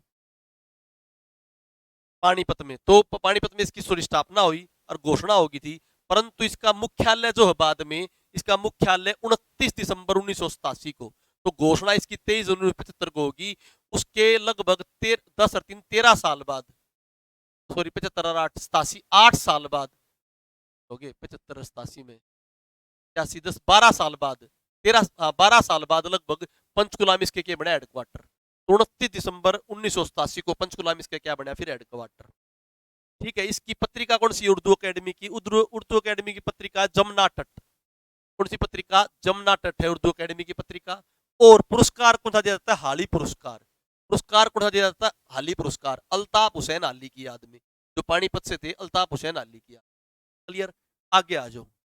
हरियाणा हरियाणा साहित्य अकेडमी, हरियाणा साहित्य अकेडमी भाई, हरियाणा साहित्य अकेडमी। हरियाणा साहित्य अकेडमी की कब हुई बच्चों? 15 जुलाई 1979। तो उर्दू बनी 75 में, फिर बाद में 79 में बनी, और इसका डायरेक्ट हेडक्वार्टर कड़े बनाया पंचकुला में, हरियाणा साहित्य अकेडमी। हरियाणा साहित्य अकेडमी की पत्रिका का नाम है हरिगंधा। तो साहित्य गंध फैलाएगी, प्रभात संस्कृति फैलाएगी, साहित्य गंध फैलाएगी, प्रभात संस्कृति फैलाएगी। तो हरियाणा साहित्य की तो हरिगंधा गंध होगी, और हरियाणा संस्कृति की हरिप्रभा। बोला, प्रभात संस्कृति फैलाएगी, साहित्य गंध फैलाएगी, हरिगंध साहित्य हरिगंधा, और हरिप्रभा संस्कृति की।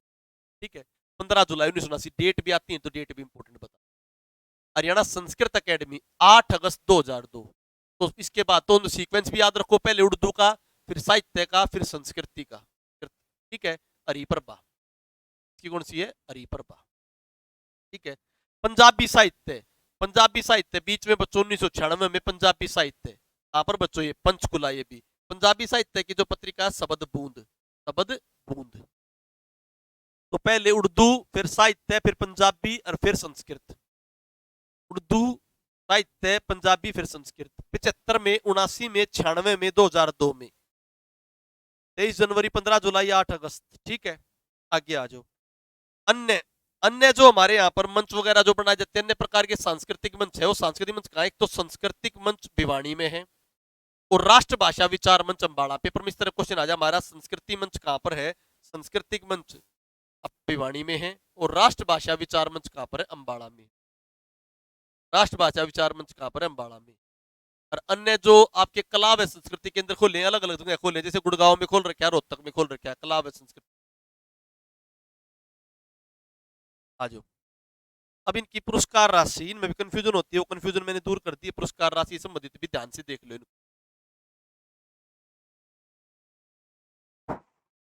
हरियाणा साहित्य अकेडमी के पुरस्कार बच्चों, हरियाणा साहित्य रत्न सम्मान, साहित्य रत्न, ये तो हरियाणा साहित्य अकेडमी के हैं, ध्यान से, साहित्य के मतलब जो लेख वेख लिखोगे, तो हरियाणा साहित्य रत्न सम्मान सबसे ज्यादा 2.5 लाख रुपए दी। इसी के अंदर सूरदास को साहित्य के लिए मिलता है, हरियाणा गौरव साहित्य के लिए मिलता है, बाल मुकुंद पत्रिका साहित्य के लिए मिलती है, पंडित लक्ष्मीचंद साहित्य के लिए मिलता है। तो 4 अवार्ड मिलते हैं पंडित लक्ष्मीचंद का साहित्य के लिए, बाल मुकुंद जी का साहित्य के लिए, सूरदास का साहित्य के लिए, और तुम्हारा क्या नाम है ये गौरव का साहित्य के लिए। तो महाकवि सूरदास सम्मान में 1.5 लाख रुपए दिया जा है, हरियाणा गौरव सम्मान में 2 लाख रुपए दिए जा है। ये हरिचंद शास्त्री जी को मिला था 2019 में, हरिचंद शास्त्री। तो हरियाणा गौरव सम्मान हरिचंद शास्त्री और हरियाणा गौरव अवार्ड ये खिलाड़ी विलाड़ियों को भी देते हैं। हरियाणा गौरव अवार्ड मिला सुमित पंगाल को, सुमित पंगाल को, बॉक्सर जो है। तो हरियाणा गौरव अवार्ड है, वो हरियाणा गौरव सम्मान है। हरियाणा गौरव सम्मान साहित्य के लिए, हरियाणा गौरव अवार्ड वैसे किसी को भी दे दो, ठीक है। 4 पुरस्कार किसके अंतर्गत आते हैं? साहित्य के अंतर्गत। अच्छा एग्जामिनर इस तरह पूछ सकता है ये किस किस अकेडमी के अंतर्गत आते हैं? तो बाल मुकुंद का भी 2 लाख, पंडित लक्ष्मीचंद का भी 2 लाख, सूरदास का 1.5 लाख, सूरदास का 1.5 लाख। और सबसे बड़ा हरियाणा साहित्य रत्न सम्मान है, सबसे बड़ा हरियाणा साहित्य रत्न सम्मान है जो 2.5 लाख रुपए। ठीक है, चलो आगे चलें भाई। 397 पेज, 398 पेज कर। और लास्ट वाली जब मैं तुम्हारी डिस्कशन लूंगा उसमें बताया करो पिछले वाले में कोई प्रॉब्लम तो नहीं थी, पिछले वाला मटेरियल कैसा था ये बताया करो।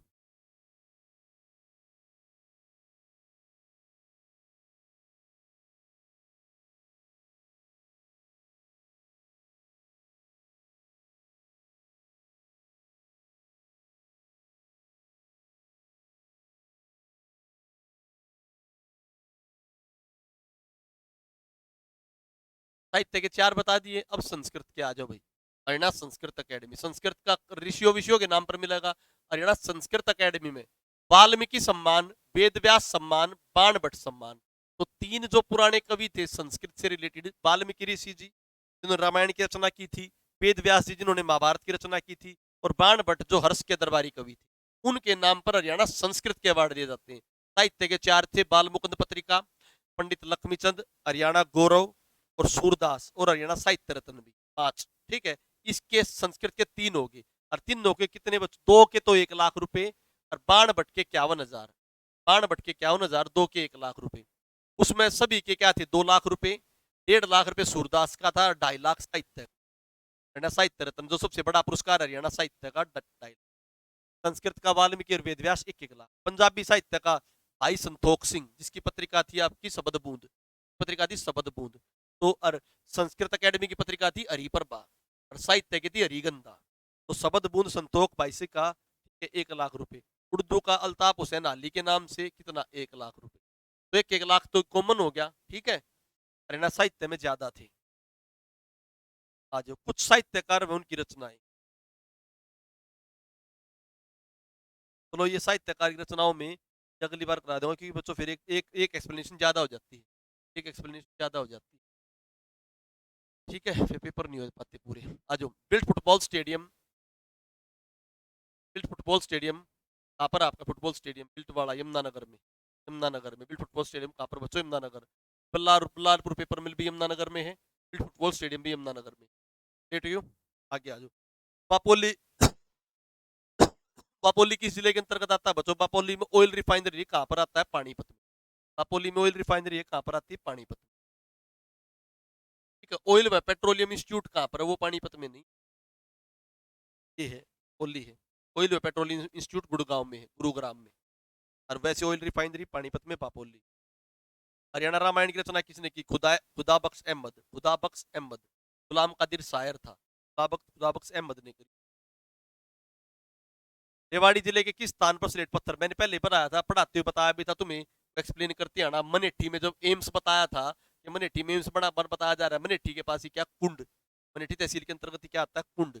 कुंड में क्या पाया जाता है? रेवाड़ी के में, रेवाड़ी में कुंड जहाँ पर स्लेट पत्थर पाया। चूना पत्थर कहाँ पाया जाता है? रोहतक। चूना पत्थर कहाँ पाया जाता है? रोहतक।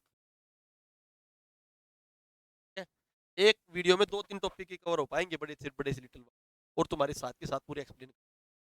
एक क्वेश्चन निकालो मैथ के क्वेश्चन निकालो। मैथ का मैंने सर को बोला था, सर को थोड़ा सा उसकी बीमार हो रही है, जैसे सर ठीक हो जाएंगे वो कराएंगे। तो 40 हो गया, 40वां हमारे रीजनिंग वगैरह के भी आंसर तो बताऊं क्या? आंसर तो तुम्हें आंसर की में मिल गए अब तो आंसर की बताने की जरूरत नहीं। कोई कहता क्वेश्चन होगा ना बढ़िया वाला, उसको मैं एक्सप्लेन कर दूँ।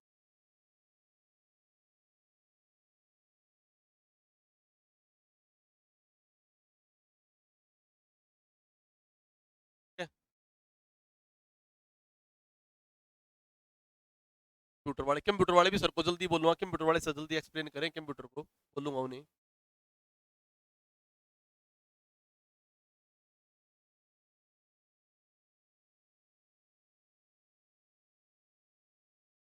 बच्चों एक्सप्लेन तो ये हिंदी इंग्लिश ये भी हो जाए, पर थोड़ा टाइम कितना चाहिए, फिर टाइम बहुत ज्यादा लग गया ना भाई। हाँ, हमारे पास भी टाइम। आज मैं उस पेपर की शाम को देखूंगा, उस पेपर की एनालिसिस करूंगा, एक बार देख लियो। उस पेपर की एनालिसिस करने की सोच रहा हूँ कि दोनों पेपर किस तरह से आए हैं, दुर्गा शक्ति के और उसके, तो इस पर टाइप में आपका ग्राम सचिव किस टाइप। जैसे बेटी बचाओ बेटी पढ़ाओ का नाम क्या बदल दिया बच्चों, बहुत इंपॉर्टेंट क्वेश्चन है, मैंने बहुत दिमाग लगा के दिया। बेटी बचाओ बेटी पढ़ाओ का नाम क्या कर दिया, बदलाओ। क्या स्कीम कर दी, बदलाओ। बदलाव नाम कर दिया, बहुत अच्छा क्वेश्चन बनाया था ये, ताकि ऑप्शन अच्छे दे रखे थे। आज जो मैच करने इन चारों में से क्वेश्चन आ सकता है, मैच करने में से चारों में से क्वेश्चन आ सकता है बच्चों, चारों में से मैच करने में क्वेश्चन आ सकता है। चुनाव आयुक्त आपके कौन है, धनपत सिंह। चुनाव आयुक्त कौन है, धनपत सिंह। मुख्य सचिव इस समय विजयवर्धन थे, वो भी हट गए, अब कौन बन गया, संजीव कौशल। अब कौन बन गया, संजीव कौशल। जो एफसीआर थे वो बन गए, अब संजीव कौशल बन चुके, विजयवर्धन जी भी हट चुके। एफिड के चेयरमैन कौन है, कैलाश भगत। और जेल का महानिदेशक कौन है, शत्रुजीत सिन्हा। ठीक है, शत्रुजीत सिन्हा, शत्रुजीत सिन्हा। ये तो बच्चों, तो ये आपके इंपोर्टेंट थे, चारों कर लिए होंगे आपने ऑप्शन। ठीक है, आगे आ जाओ।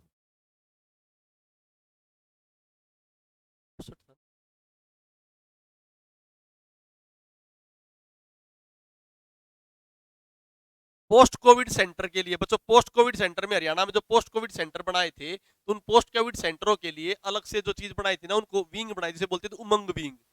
संजीवनी तो ओपीडी बनाई थी, संजीवनी अपने यहाँ पर क्या बनाई थी, ओपीडी, चलती फिरती ओपीडी, ओपीडी बनाई संजीवनी। परंतु पोस्ट कोविड सेंटर के लिए क्या बनाई थी, उमंग।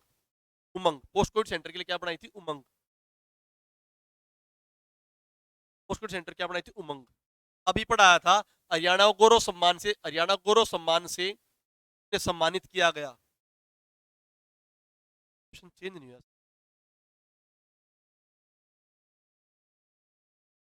पेपर आपके पास ये आया है, दूसरा आया है, क्वेश्चन चेंज ना आया। ये क्वेश्चन चेंज होना था बच्चों, मैंने एनके मेहरा की जगह चेंज करवाया था, आपको हरिलाल शास्त्री मिला होगा ना, हरिलाल शास्त्री क्वेश्चन चेंज कराया था मैंने सर। क्वेश्चन चेंज होकर नहीं पूछा बच्चों के पास ये, सर सर बच्चों के पास ये क्वेश्चन चेंज होकर नहीं पूछा।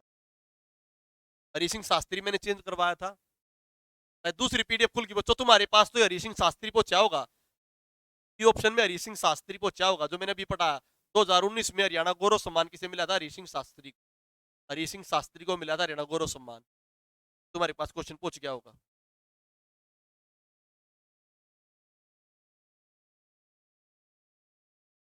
अलग करके पहले डे वाली करके। गॉडमैन टू टाइकून किसकी पुस्तक है, बहुत इंपॉर्टेंट क्वेश्चन है, थोड़ा ट्रिकी क्वेश्चन है बच्चों, मैंने जान के दिया है, थोड़ा ट्रिकी क्वेश्चन है। गॉडमैन टू टाइकून किसकी पुस्तक है, देखो बच्चों, गॉडमैन टू टाइकून वैसे पुस्तक देखो कौन सी की भी कोन्या, तो कौन सी की भी कोन्या पुस्तक तो ये प्रियंका पाठक नारायण की। प्रियंका पाठक नारायण, तो कई बार मैं क्या कह रहा हूं, पेपर में ऑप्शन डायरेक्ट ना हो, प्रियंका पाठक नारायण नहीं है तो उस क्वेश्चन को गलत मत बताना। ये पुस्तक किसके बारे में है, ये untold story of Baba Ramdev है, untold story of Baba Ramdev. तो बच्चों अगर वो नहीं है तो फिर तुम इसको रामदेव आंसर लगा सकते हो, किसके बारे में है, किसके बारे में है। पुस्तक है ये प्रियंका पाठक नारायण की, प्रियंका पाठक नारायण की, पर वो ना हो तो आप क्या लगा सकते हो ऑप्शन में, फिर अनटोल्ड स्टोरी जिसके बारे में, उसके बारे में बाबा रामदेव लगा सको। ठीक है, आगे आ जाओ।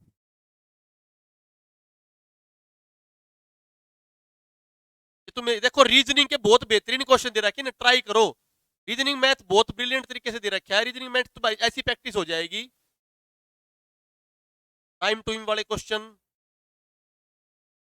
देखो, बड़े बड़े क्वेश्चन से दे रखे ताकि तुम वहां पर, क्योंकि पेपर सुनने में आया है जो दुर्गा शक्ति का आया था, वो थोड़ा लेंथी पेपर था, तो लेंथी पेपर में तुम्हें हेल्प मिल जाएगी क्वेश्चनों को सोल्व करने की।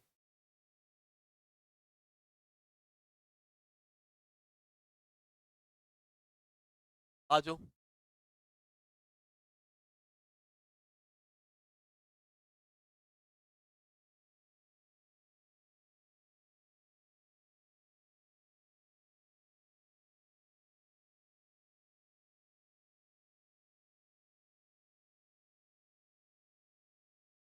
स्थान पर, नीचे वाले स्थान पर इस तरह क्वेश्चन पेपर आते हैं। 74वां क्वेश्चन G20 वाला, पिछले पेपर में एक्सप्लेन कर दिया था G20 वाला। ग्लासगो में तो क्या हुआ था, ग्लासगो डिक्लेरेशन कोप 26 हुई थी, इसके बारे में एक्सप्लेन कर दिया था।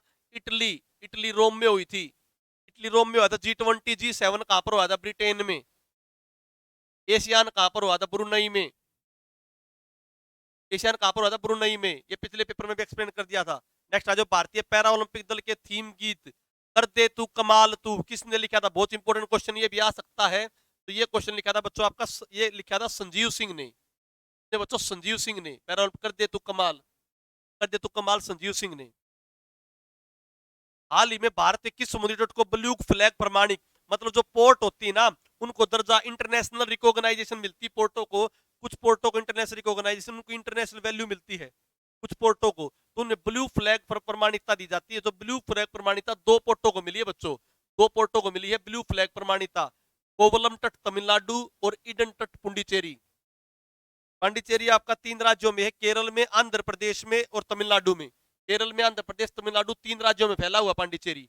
तो बच्चों ये दो तट है, कोवलम तट और ईडन तट, दोनों को क्या मिली है, ब्लू फ्लैग प्रमाणिकता मिली है अच्छी पोर्टों में। बहुत अच्छी वहां पे सिस्टम है, एडमिनिस्ट्रेशन अच्छा है। तो the following is correctly match, ये आते हैं क्वेश्चन बच्चों साइंस का। एनीमोमीटर विंड स्पीड से, विंड की स्पीड मापने के लिए। Ammeter electric current, ammeter electric current के मेजर करने के लिए आता है, ठीक है। पायरोमीटर, पायरो मैंने हीट होती है, पायरो मैंने हीट, तो हीट का हाई टेम्परेचर हो जाएगा। टेक्योमीटर प्रेशर डिफरेंस के लिए नहीं आता, प्रेशर डिफरेंस दबाव के लिए आता है। मोनोमीटर, मोनोमीटर, बैरोमीटर, बैरोमीटर तो प्रेशर मापने के लिए, बैरोमीटर प्रेशर मापने के लिए, मोनोमीटर स्पेशली प्रेशर डिफरेंस के लिए। जो टेक्योमीटर आता है बच्चों, ये विंड स्पीड जो साफ्ट होती है ना, साफ्ट वगैरह, उसकी स्पीड के लिए, साफ्ट वगैरह की स्पीड के लिए, इसकी साफ की स्पीड के लिए। Rotation of speed of a shaft, कोई पूरी मान लो पूरी मोटर माटर है जिसकी साफ्ट साफ्ट होती है ना लंबी, वो उसकी स्पीड के लिए। कोई भी चीज जिसकी साफ्ट होती है, पूरा एंगल होता है जिसमें, उस साफ्ट की स्पीड की रोटेशन के लिए, rotation of shaft of speed, वो चीज घूम रही है इस एंगल के थ्रू, उसकी स्पीड मेजर करने के लिए होता है टेक्योमीटर। मिराज, ये डिटेल में भी कराऊंगा सारी साइंस, मैं यूट्यूब पे कराऊंगा। मिराज क्या होता है, जब तुम रेगिस्तान वेगिस्तान में जाते हो तो चमकता हुआ दिखता है ना, रेत के कण, के रेत के कण जो होते हैं आपस में, रेत के कणों में, वो वहीं पर लाइट, वहीं पर लाइट फैल के रह जाती है, जैसे ऑप्टिकल फाइबर में होती है। ऑप्टिकल फाइबर चमकने लग जाता है, जो भी चीज चमकेगी ना, जो भी चीज चमके, मिराज भी दूर से चमकता हुआ दिखता है, ठीक है। जैसे तुम्हारा कोई ओएसिस हो, रेगिस्तान में पानी मिले, वो भी चमकता हुआ दिखाई देता है। तो ऐसी चीजों को बोलते हैं total internal reflection, total internal reflection. जब भी हमें रंग के पैसे दिखे ना, कभी लाइट रंग, कभी डार्क रंग, कभी लाइट कलर, कभी डार्क कलर, तो होता है diffraction. Light colour dark colour दिखे तो होगा डिफ्रैक्शन। फैली हुई चीज दिखे, एकदम से कोई कलर दिख जा, उसका आकाश का होना दिख जा, उसे बोलते हैं स्कैटरिंग और डिस्पर्जन। स्कैटरिंग और डिस्पर्जन, छोटी चीज बड़ो बड़ी दिखे, स्कैटरिंग और डिस्पर्जन। रिफ्रैक्शन, कोई चीज अब एक्चुअल पोजीशन पे ना दिखे, ऊपर नीचे दिखे, जैसे जैसे तुम्हारा भाई सिक्का है, पानी में देखोगे तो उसे एग्जैक्ट पोजीशन पे ना मिले, ऊपर दिखेगा। कोई चीज ऊपर नीचे दिखे, एग्जैक्ट पोजीशन पे ना दिखे, एग्जैक्ट पोजीशन पे ना दिखे, रिफ्रैक्शन। एग्जैक्ट पोजीशन पे ना दिखे, रिफ्रैक्शन, अपवर्तन बोलते हैं। कोई चीज टकरा के इधर उधर चली जा, टकरा के इधर उधर चली जा, रिफ्लेक्शन। टकरा के इधर उधर चली जा, रिफ्लेक्शन। गोली लगी उस तरफ से परली तरफ चलेगी, रिफ्लेक्ट होगी, रिफ्लेक्शन, परावर्तन। कोई चीज एक्चुअल पोजीशन पर ना दिखे, वो देखने से थोड़ा ऊपर की ओर उठाई दिखता है, देखने थोड़ा ऊपर की नीचे की तरफ दिखाई देता है, इस तरह क्वेश्चन आ जाए तो रिफ्रैक्शन। चमकदार चीजें दिखे, टोटल इंटरनल रिफ्लेक्शन। कोई चीज एक बार light band dark band, light band dark band, कभी मंदी कभी तेज, इस तरह दिखे, डिफ्रैक्शन, डिफ्रैक्शन ऑफ लाइट। वो डिटेल एक्सप्लेन साइंस में कराऊंगा आराम से। इंडियन स्पेस से रिलेटेड कदे भी आ जाए बच्चों, स्पेस से रिलेटेड आ जाए तो विक्रम साराभाई, त्रिवेंद्रपुरम केरल, त्रिवेंद्रपुरम केरल, त्रिवेंद्रपुरम केरल बच्चों। सतीश धवन, ये आपका सतीश धवन पुलिकट झील के पास है, पुलिकट लेक के पास है सतीश धवन, आंध्र प्रदेश में। पुलिकट लेक के पास सतीश धवन, आंध्र प्रदेश में, ठीक है, पुलिकट लेक के पास आंध्र प्रदेश में सतीश धवन, ठीक है। सतीश धवन रिसर्च सेंटर, ये सैटेलाइट से संबंधित है, किससे संबंधित है, सैटेलाइट,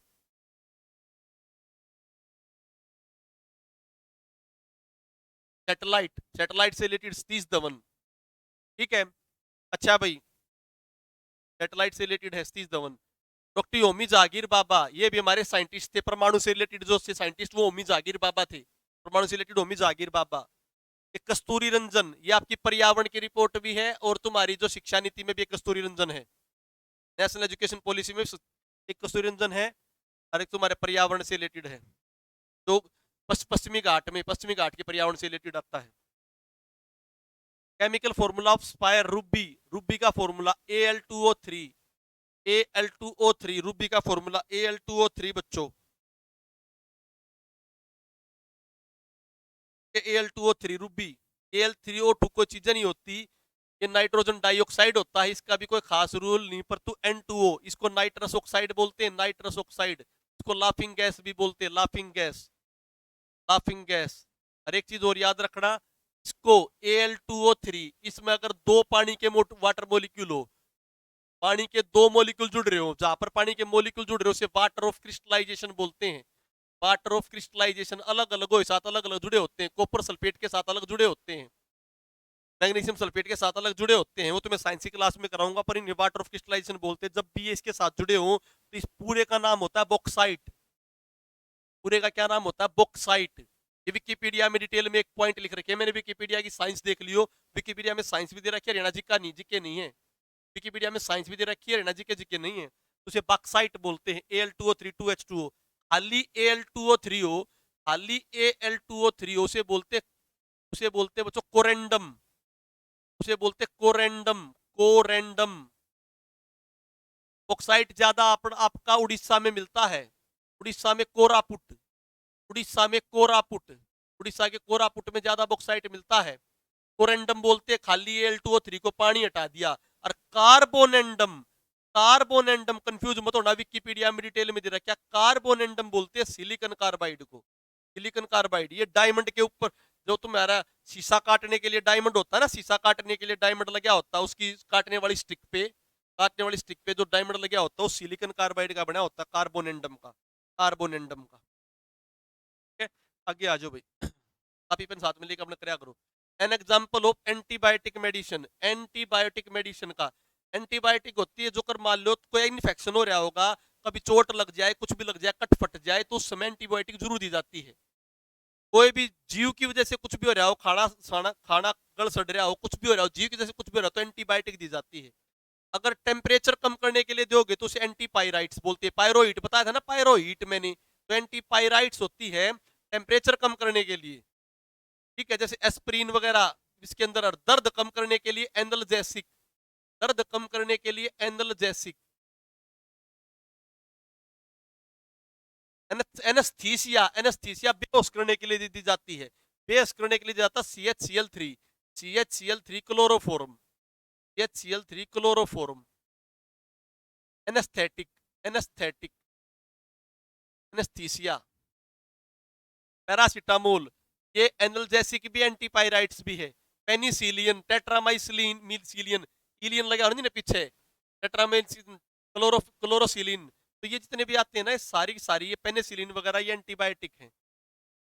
एंटीबायोटिक दो तरह की होती है, ब्रॉड रेंज एंटीबायोटिक और short range antibiotic. Broad range है पेनिसिलियन, जो कभी किसी दवाई के लिए भी दी जाती है, पेनिसिलियन। ये अलेक्जेंडर ने बनाई थी वर्ल्ड वार के समय, और इसको वंडर ड्रग भी बोलते। वो कर रहा कुछ था, कर रहा कुछ था, हो कुछ गया, जब कर रहा कुछ हो कुछ जाओ, उसे बोलते हैं सेरेंडिपिटी। सेरेंडिपिटी मतलब कर कुछ रहा था और हो कुछ गया, सेरेंडिपिटी, घटना, विशेष प्रकार की घटना, जो आप कुछ करना नहीं चाहते हैं, दूसरी चीज डिस्कवर हो जाए, उसे बोलते हैं सेरेंडिपिटी। पेनिसिलियन की सेरेंडिपिटी हुई थी वर्ल्ड वार के समय, अलेक्जेंडर फ्लेमिंग ने, अलेक्जेंडर फ्लेमिंग। क्लोरोक्विनिन वगैरह आपके मलेरिया वलेरिया इनके टाइम पर ड्रग दी जाती है, और ये कोरोना में बहुत कामयाब, क्योंकि जो इनमें जो ये लंग्स वगैरह के जो खत्म हो जाते हैं ना, निमोनिया के फेफड़े, उन्हें ठीक कर देते हैं। जो the following is not a true fish, ये कोई सी ट्रू फिश नहीं है। इनमें ट्रू फिश कौन सी है, केवल कैट फिश है, कैट फिश केवल ट्रू फिश हो, करे fish, silver fish, jelly true fish नहीं है, अलग अलग टाइप की है। कैट फिश ट्रू फिश है, वो डिटेल में बताऊंगा तुम्हें। मैच लिस्ट एंड फलाना, ये अच्छा क्वेश्चन है बच्चों। रेटिनोल तो हमारा आंख से रिलेटेड है, आंख वाले चीज से रिलेटेड रेटिनोल है, जिसको विटामिन ए से संबंधित बोलते हैं, विटामिन ए से संबंधित रेटिनोल। टोकोपिरोल, टोकोपिरोल ये विटामिन ई से रिलेटेड होता है, टोकोपिरोल। टोकोपिरोल विटामिन ई से रिलेटेड, ये सेक्सुअल रिलेटेड जो डिजीज होती है उनसे रिलेटेड होता है। ठीक है, ठीक है।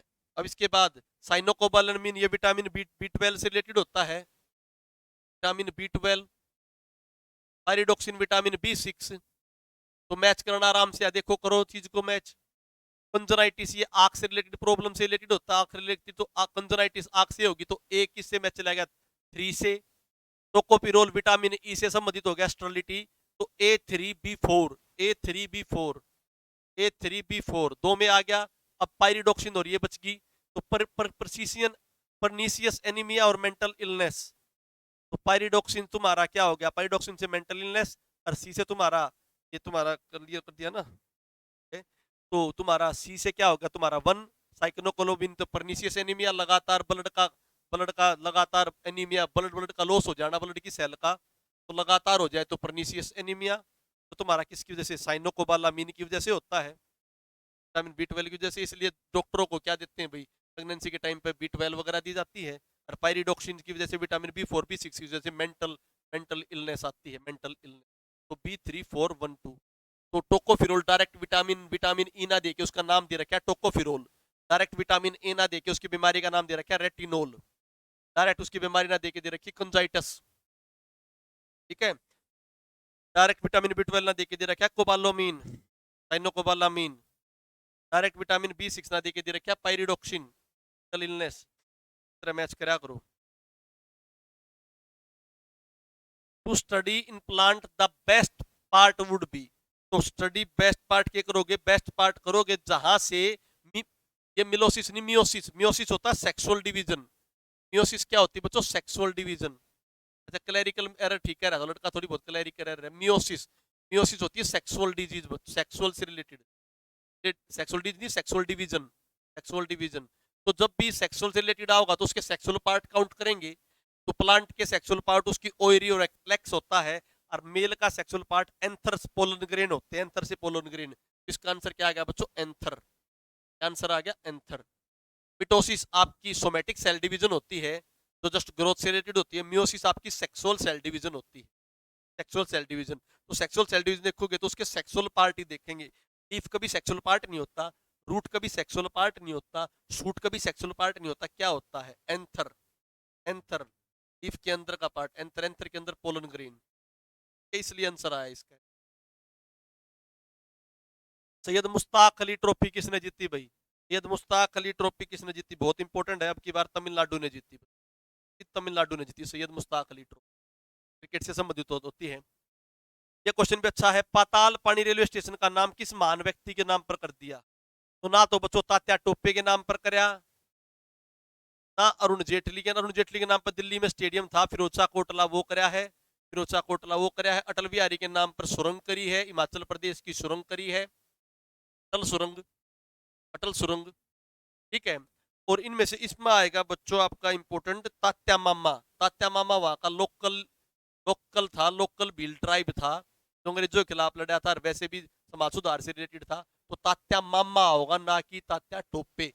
इसलिए मैंने थोड़ा क्वेश्चन डाल दिया, तात्या मामा होगा ना कि तात्या टोपे, तात्या मामा होगा ना कि तात्या टोपे। ठीक है, आगे आ जाओ बच्चों। नेशनल बर्थडे, नेशनल बर्थडे कब सेलिब्रेट किया जाएगा, बर्थडे। ये जो सलीम अली जो है अपने और ऑर्निथोलॉजिस्ट, सलीम अली जो गोवा से थे, ऑर्निथोलॉजिस्ट, पक्षियों की स्टडी करने वाला ऑर्निथोलॉजिस्ट था। इनका बर्थडे था 12 नवंबर ने, इसलिए यहाँ पर नेशनल बर्थडे सेलिब्रेट किया गया। अब की बार है ना 5 से लेकर 12 नवंबर तक BNHS है, BNHS। ठीक है, botanical natural historical society, botanical natural historical society है। इसने बोटेनिकल नेचुरल हिस्टोरिकल सोसाइटी की उसने 5 से 12 नवंबर तक महाराष्ट्र में है, ये बनाई थी। अब की बार बर्थडे सेलिब्रेट किया था 12 नवंबर को। 24 नवंबर को आपका संविधान दिवस मनाया जाता है, 14 नवंबर को आपका चिल्ड्रन डे मनाया जाता है। आगे आ जाओ, ये क्वेश्चन करा देता हूँ रीजनिंग का, अच्छा क्वेश्चन है। इस टाइप के कभी क्वेश्चन आ जा तो तुम्हें सोल्व किस तरह करने। देखो इस टेस्ट सीरीज का बेनिफिट ये है कि आपको अलग अलग टाइप के क्वेश्चन मिल रहे हैं देखने के लिए, अलग टाइप के क्वेश्चन मिले देखने के लिए, ये बेनिफिट आपको औरों से अलग बनाएगा आपको। This question given relation and statements are given, find out which of the following given conclusion given statement and select the correct alternative form of the given choices. तो ध्यान से स्टेटमेंट को देखा करो क्या कह रहा है। पहले वो चीज निकालो, तुमने क्या चाहिए, जी चाहिए और एन चाहिए, क्यू चाहिए और एच चाहिए। आप भी देख लो आपके भी काम का है, जी चाहिए और एन चाहिए, क्यू चाहिए और एच चाहिए। तो जो चीज है उसने देखो। अब हमने क्या करना है, ये डायरेक्ट ना मिलकर जी जहां पर मिल जाए और एन जहां पर मिल जाए और उनका रिलेशन मिल जाए, क्यू जहां पर मिल जाए और एच जहां पर मिल जाए उनका रिलेशन मिल गया। अब देखो इनको इनको हाईलाइट करो, एन हाईलाइट कर लिया, एन डब्ल्यू हाईलाइट हो गया भाई, एन डब्ल्यू, जी करो, जी एच जी डब्ल्यू। तो एन और डब्ल्यू और जी और डब्ल्यू में क्या कॉमन होगा, डब्ल्यू। तो डब्ल्यू से जी और एन का रिलेशन आ जाएगा, नहीं आ जाएगा। अब कैसे देख, जी से बड़ा के है डब्ल्यू, डब्ल्यू जी से बड़ा है और डब्ल्यू एन से भी बड़ा है, सॉरी डब्ल्यू एन से छोटा है। तो इट मींस ऑटोमेटिकली है जब डब्ल्यू जी से बड़ा है, डब्ल्यू से बड़ा के एन, तो एन जी से बड़ा हो गया नहीं हो गया, एन जी से बड़ा हो गया नहीं हो गया, तो यह स्टेटमेंट तो करेक्ट होगी नहीं होगी। ठीक है, उसने देखा हाईलाइट करके, चलिए तो यह स्टेटमेंट तो करेक्ट होगी भाई। इस तरह क्वेश्चन नहीं, स्टेटमेंट मत पढ़ा करो, सीधा नीचे आ जाया करो, सीधा नीचे आ जाए, बस ये पढ़ लिया करो लास्ट में कि वो नोट नोट करेक्ट तो नहीं पूछ रहा है या करेक्ट तो नहीं पूछ रहा है, बस खाली ये तुम एक क्वेश्चन का टाइम लगाने के लिए होती है स्टेटमेंट। ये तुम पेपर दोगे ना तो बैंकिंग के, तब तो ये चीजें बताई जाती है, बैंक वाले टीचर या कभी यूपीएससी का दोगे या पीसीएस का दोगे तो बताई जाती है बातें केवल। तो यहाँ डायरेक्ट आ जाओ। अब आ जाओ क्यू और एच देखना बच्चों, क्यू और एच देखना, क्यू बराबर है या बड़ा है, मतलब क्यू छोटा नहीं है। इस स्टेटमेंट से ये स्टेटमेंट काट दी, क्यू छोटा नहीं है। अब देखो क्यू देखो, और बताओ क्या करा करो, एक बार तो इसका यूज कर लिया, एक बार जो हिंदी वाली उसका यूज कर लिया, ताकि आपकी कॉपी बार बार वो ना हो। आठ तो मैं मिटा रहा हूं, क्यू और एफ दे रखे हैं, क्यू और जी दे रखे हैं, परंतु क्यू और डब्ल्यू भी तो है, क्यू और डब्ल्यू भी है ना, डायरेक्ट तो कोरिलेशन नहीं दे रखा, क्यू का एफ गेला डब्ल्यू गेला, एच का जी गेला ए गेला, तो डायरेक्ट नहीं है। तो बीच में अगर इनडायरेक्ट पहुंचे तो किस दर पहुंच कहा, डब्ल्यू के पास पहुंच सकते नहीं पहुंच सकते, डब्ल्यू के पास नहीं पहुंच सकते। पहला स्टेप में तो डायरेक्ट नहीं दे रखा, तो दूसरा देख लो। अब हम यहां से देखो क्वेश्चन को, कह रहा है क्यू जो है बड़ा है या इक्वल है, तो लगभग एक जैसी बात होगी। एच में भी ये कह रहा है क्यू बड़ा है या इक्वल है, डब्ल्यू के साथ भी क्यू का ये रिलेशन है, डब्ल्यू के साथ भी क्यू का ये रिलेशन है। आगे देखो, डब्ल्यू बड़ा है जी से, डब्ल्यू बड़ा है जी से, और जी जो है एच से क्या है, डब्ल्यू बड़ा है किससे, जी से। अपन रिलेशन किसका काटना है पर, एच का, और जी एच से क्या है, छोटा है या इक्वल है। तो मतलब एक बात यह आ गई, जी जो है, जी और एच का हम रिलेशन देखा, जी और एच का रिलेशन देखा, तो डब्ल्यू तो इससे बड़ा है, और जी एच जो इससे बड़ा भी है इसके बराबर भी है, तो एच इसके बराबर भी हो सकता है, एच इससे बराबर भी हो सकता है, और एच जी से बड़ा भी हो सकता है। तो एच जी से जब बड़ा होगा तो उसमें पता कौन है ना हमने कि डब्ल्यू डब्ल्यू से बड़ा होगा नहीं होगा। ये स्टेटमेंट तीनों इन तीन चीजों को देखो, बस इससे क्या पता लगेगा, इससे ये पता लगेगा मुझे कि एच जो है, एच पहला केस टाइम लगा लिया, और ये क्वेश्चन बाद में करने होते कति बाद में, H is equal to G, H is equal to G, ऐसे करा explain, H is greater than equal to G. ठीक है, अब आ जाओ, G is less than W, G is less than W. अब ऐसे कंडीशनों में आप नंबरिंग दो, पहले एच जो जी है वो एच से क्या है, तो एच जो है किससे बड़ा है, जी से। अच्छा उल्टा लिखे इसने, एच जो किससे बड़ा है, जी से, और डब्ल्यू भी किससे बड़ा है, जी से। तो हम इन दोनों का ये तो नहीं बता सकते ना कि ये आपस में कैसे हैं। मान लो 7 नंबर हो और यो 8 नंबर हो, बड़ा हो गया नहीं हो गया, यो 7 नंबर हो, यो 7.5 हो, बड़ा हो गया नहीं हो गया, यो 9 भी तो उसके है, यो 10 भी तो उसके है। तो इससे हमें ये तो पता लग गया कि एच जी से दोनों बड़े हैं, एच भी बड़ा है डब्ल्यू भी बड़ा है, परंतु ये तो पता ही नहीं एच और डब्ल्यू का क्या रिलेशन, एच और डब्ल्यू का क्या रिलेशन है। अब यहाँ पे आ जा, जो दे रखा क्यू का रिलेशन, क्यू जो है डब्ल्यू से तो बड़ा है, क्यू जो डब्ल्यू से तो बड़ा है, तो मुझे एक चीज ये कंफर्म तो नहीं हुई ना इनसे क्या रिलेशन है क्या नहीं, तो बराबर भी हो सकता है बड़ा भी हो सकता है, ये रिलेशन कंफर्म नहीं हो पाया, तो आपने क्या लगाना है केवल only one true, only second is true, only second is true. ठीक है, उस रिलेशन का कंफर्म नहीं हो पाया कि वो रिलेशन क्या है, तो सेकंड रिलेशन आ गया। वेन डायग्राम के बहुत अच्छे क्वेश्चन दे रखे हैं, डायरेक्ट इसका मतलब आ जाओ, डायरेक्ट इसका मतलब क्या होगा, तीनों में हो गया नहीं हो गया, तो क्वेश्चनों को डिटेल में करा और जिनका ना पता वो करा दो। देखो इसका मतलब क्या है, इसका मतलब तीनों आ गया, जो 21 है वो तीनों में है, इस जो है तीनों में है, इसे क्वेश्चन आराम से सोल्व कर लोगे तुम, और कोई प्रॉब्लम आओ तो मेरी रीजनिंग वाले सर को बोल दूंगा डिटेल में।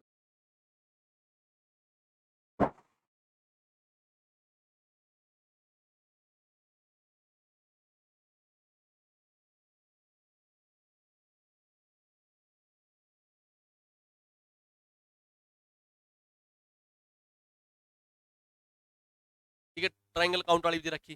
भारत में एसबीआई बैंकों की अंतिम मर्जिंग कब हुई, 2017 में हुई थी भाई।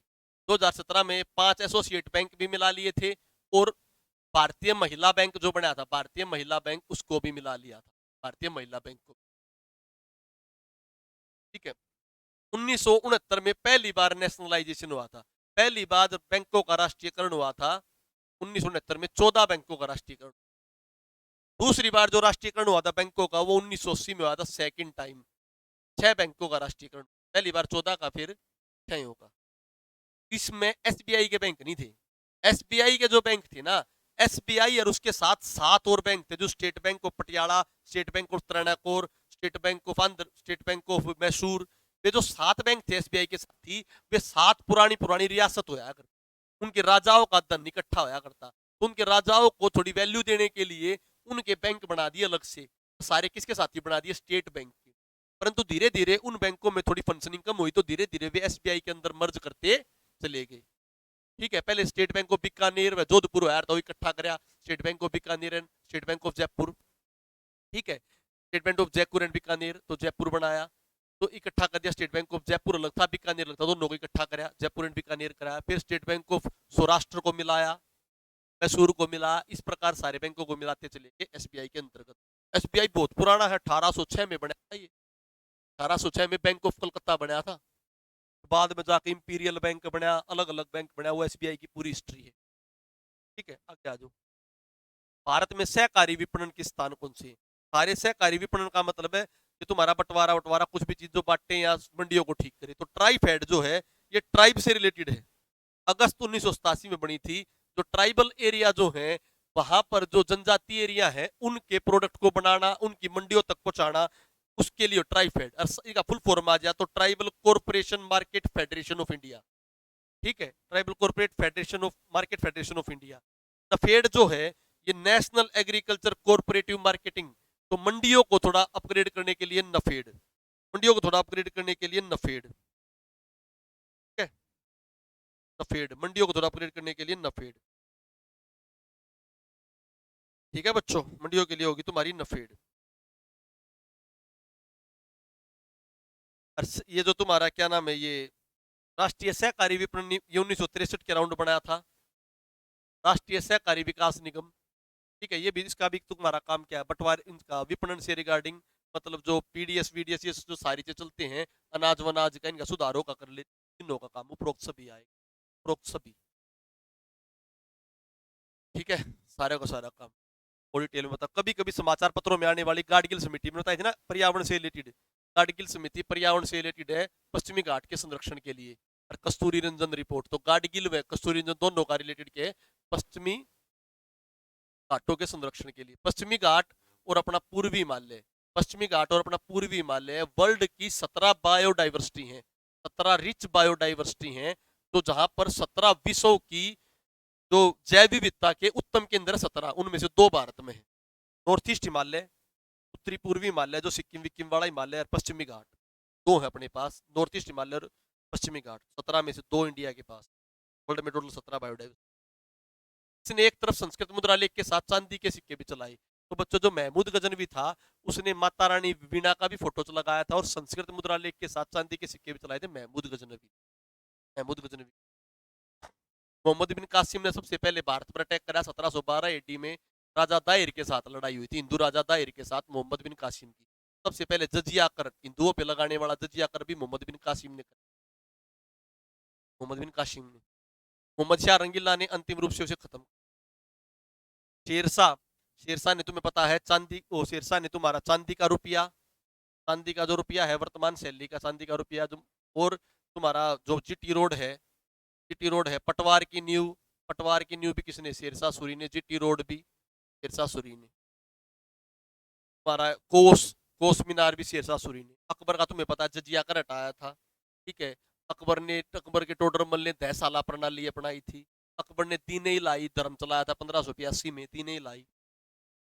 वैदिक ग्रंथों के भाष्यकार सायण, सायण जो बच्चों ये तुम्हारे सायण विजयनगर राजाओं से, विजयनगर कृष्ण देव राय वगैरह उनकी, ठीक है। निकोल कोंटी यात्री भी उनके पास आया था। ये विजयनगर का मैं डिटेल में बताऊंगा हिस्ट्री में। प्रसिद्ध गीतकार सरफरोशी की तब तमन्ना अब हमारे दिल में क्या है, ये गीत फेमस कराया था तुम्हारा भगत सिंह ने, फेमस भगत सिंह ने कराया, परंतु गाया भगत सिंह ने नहीं था। इसके रचयिता थे राम प्रसाद बिस्मिल। बल्कि राम प्रसाद बिस्मिल की बजाय भी एक मुस्लिम थे, मुस्लिम थे वो थे, परंतु राम प्रसाद बिस्मिल ही माना जाता है फिर आंसर, वो कभी आंसर में नहीं आता। तो राम प्रसाद बिस्मिल। भगत सिंह तो तुम्हें पता है इसने फेमस कराया था सूर्य सेन, मास्टर दा बोलते इनको, मास्टर जी थे ये। पश्चिम बंगाल से ढाका जो आर्मरी रेड हुई थी ना ढाका में, के ऊपर मूवी बन रही है, ढाका को कैप्चर करके ढाका को आजाद करा दिया था मास्टर दा ने। तुमने सुना होगा कल्पना दत्त और प्रीतिलता वाडेकर, कल्पना दत्त और प्रीतिलता वाडेकर इनकी सेना में थी। एक मूवी तो इस पे मनोज वाजपेयी ने बना रखी, एक तुम्हारी ये सूर्य सेन मास्टर दा बहुत इंपॉर्टेंट है। ढाका आर्मरी में दिक्कत क्या होगी, इसने सारा आजाद करा दिया था पश्चिम बंगाल ढाका, इनने लूटा जो वो अंग्रेज, तो वो बंदूक तो ठगी गोली ना पाई, तो फिर ढाका से सारा चीज इलाज करा बाद में इनको मारा गया था, फांसी दी। चंद्रशेखर आजाद के बारे में सबको पता है, ग्रेट मैन जो अपनी गोली से खुद से मरे, आजाद जिए थे आजाद ही रहे। इस राज्य का सर्वाधिक क्षेत्रफल घने जंगलों से, देखो अपने भारत में पतझड़ी जन ही है, पतझड़ी वन इन जो आपने डेसिडस फॉरेस्ट, तो डेसिडस फॉरेस्ट है जो मानसून आने पर ज्यादा खिल जाए, बाद में पत्ते गिरा देते हैं। तो ये सब ज्यादा कड़क जो जहाँ से ज्यादा फॉरेस्ट होगा, ज्यादा फॉरेस्ट कहाँ पर है बच्चों? ज्यादा फॉरेस्ट मध्य प्रदेश में। सर्वाधिक क्या है? वन है। सीमांत जोते भारत में लगभग 60 से 70% जोते कमी है, कम आकार के खेत पाए जाते हैं। तो जब 1 हेक्टेयर से कम होता है उसे बोलते हैं सीमांत, मार्जिनल, ठीक है, बहुत कम। 1 हेक्टेयर से 2 हेक्टेयर जो होता है स्मॉल फार्मर, 2 हेक्टेयर से 4 होता है बच्चों मीडियम, ठीक है। 5 हेक्टेयर बल्कि 10 हेक्टेयर से ज्यादा बोलो, 2 हेक्टेयर से इसको 5 तक भी बोल सकते हो, ठीक है। ये माइक्रो स्मॉल, वो 10 ऊपर वाले क्या बोल जाते हैं? Big farmer. मेन ये दो है, 1 हेक्टेयर से कम वाला और 1 से 2 हेक्टेयर। 1 हेक्टेयर से कम वाला सीमांत जोते, ज्यादातर सीमांत व स्मॉल फार्मिंग है, लगभग 67-68% सीमांत व स्मॉल फार्मिंग है। 2 किले के मतलब 2 किले के जमींदार 1 हेक्टेयर में 2.5 एकड़ है, तो 2.5 एकड़ से कम ही मिलते हैं मोस्टली। 5 एकड़ के मिल जाएंगे, 7 एकड़ के, 60 से 70। कौन सी नागरिकता के अर्जन हेतु शर्तों का नियम, नागरिकता के लिए कौन रिस्पॉन्सिबल है? नागरिकता अगर मैनू को हरियाणा सरकार नागरिकता बना देगी, हरियाणा सरकार नागरिकता नहीं बना सकती। नागरिकता अकेला राष्ट्रपति भी नहीं बना सकता, क्योंकि राष्ट्रपति के कानून को अध्यादेश बोलते हैं, आधा कानून। तो जो मेन नागरिकता बच्चों ना, राज्य का तो कोई लेना देना नहीं होता, संसद व राज्य तो कैंसिल हो गया, खाली राष्ट्रपति कर नहीं सकता। चुनाव आयोग का कोई मतलब नहीं, तो संसद, क्योंकि संसद में 3 चीज होती हैं, राज्यसभा, लोकसभा और राष्ट्रपति। राज्यसभा, लोकसभा, राष्ट्रपति, तीनों चीज होती है के अंदर। संसद है जो मेन, तो तुम्हारी कोई भी नागरिकता से रिगार्डिंग रूल रेगुलेशन बना सकती। भारत में न्यायपालिका को कार्यपालिका से पृथकीकरण, न्यायपालिका अलग काम करेगी, कार्यपालिका अलग काम करेगी, ये सारी बातें किसने कह रहा है? कि नीति निर्देशक तत्वों ने। अनुच्छेद, अनुच्छेद तुम्हारा 50, अनुच्छेद 50 जो है तुम्हारा 36 से जो 51 है, इस 51 राज्य के नीति निर्देशक तत्व हैं, directive principle of state policy है, उसमें 50 में क्या रखा है कि न्यायपालिका अलग कार्य करेगी और तुम्हारी कार्यपालिका अलग कार्य करेगी। इसको शक्ति का पृथकीकरण भी बोलते हैं। ये कहाँ से लिया हमने शक्ति का पृथकीकरण? शक्ति का पृथकीकरण हमने अमेरिका से लिया है। और अमेरिका ने किस थिंकर के बेस पे लिया था? एक मोंटेस्को थिंकर थे, मोंटेस्क्यू। मोंटेस्क्यू थिंकर थे। उन्होंने कहा था कि शक्ति का पृथक्करण होना चाहिए, शक्ति का अलग अलग चीज होनी, न्यायपालिका अलग कार्य करे, कार्यपालिका अलग कार्य करे, विधायिका अलग कार्य। तो अपनी न्यायपालिका और राज्य का कार्यपालिका जो अपने सरकार होती है, तो अलग अलग का अनुच्छेद 50 में कहा है राज्य की नीति। ठीक है बच्चों, तो आज ये वीडियो अपनी देख लो, तुम्हारे पास वीडियो पहुंच गई। अब मैं डेली का एक पेपर कराऊंगा सोल्व, डेली का एक पेपर सोल्व कराया करेंगे। ठीक है, अब तुम्हारी क्योंकि जो टॉपिक सोल्व कैसे हो जाएंगे, जैसे हरियाणा जीके कंप्लीट हो जाएगी, वैसे वैसे नेशनल जीके पे और ज्यादा डिटेल। ठीक है, धन्यवाद।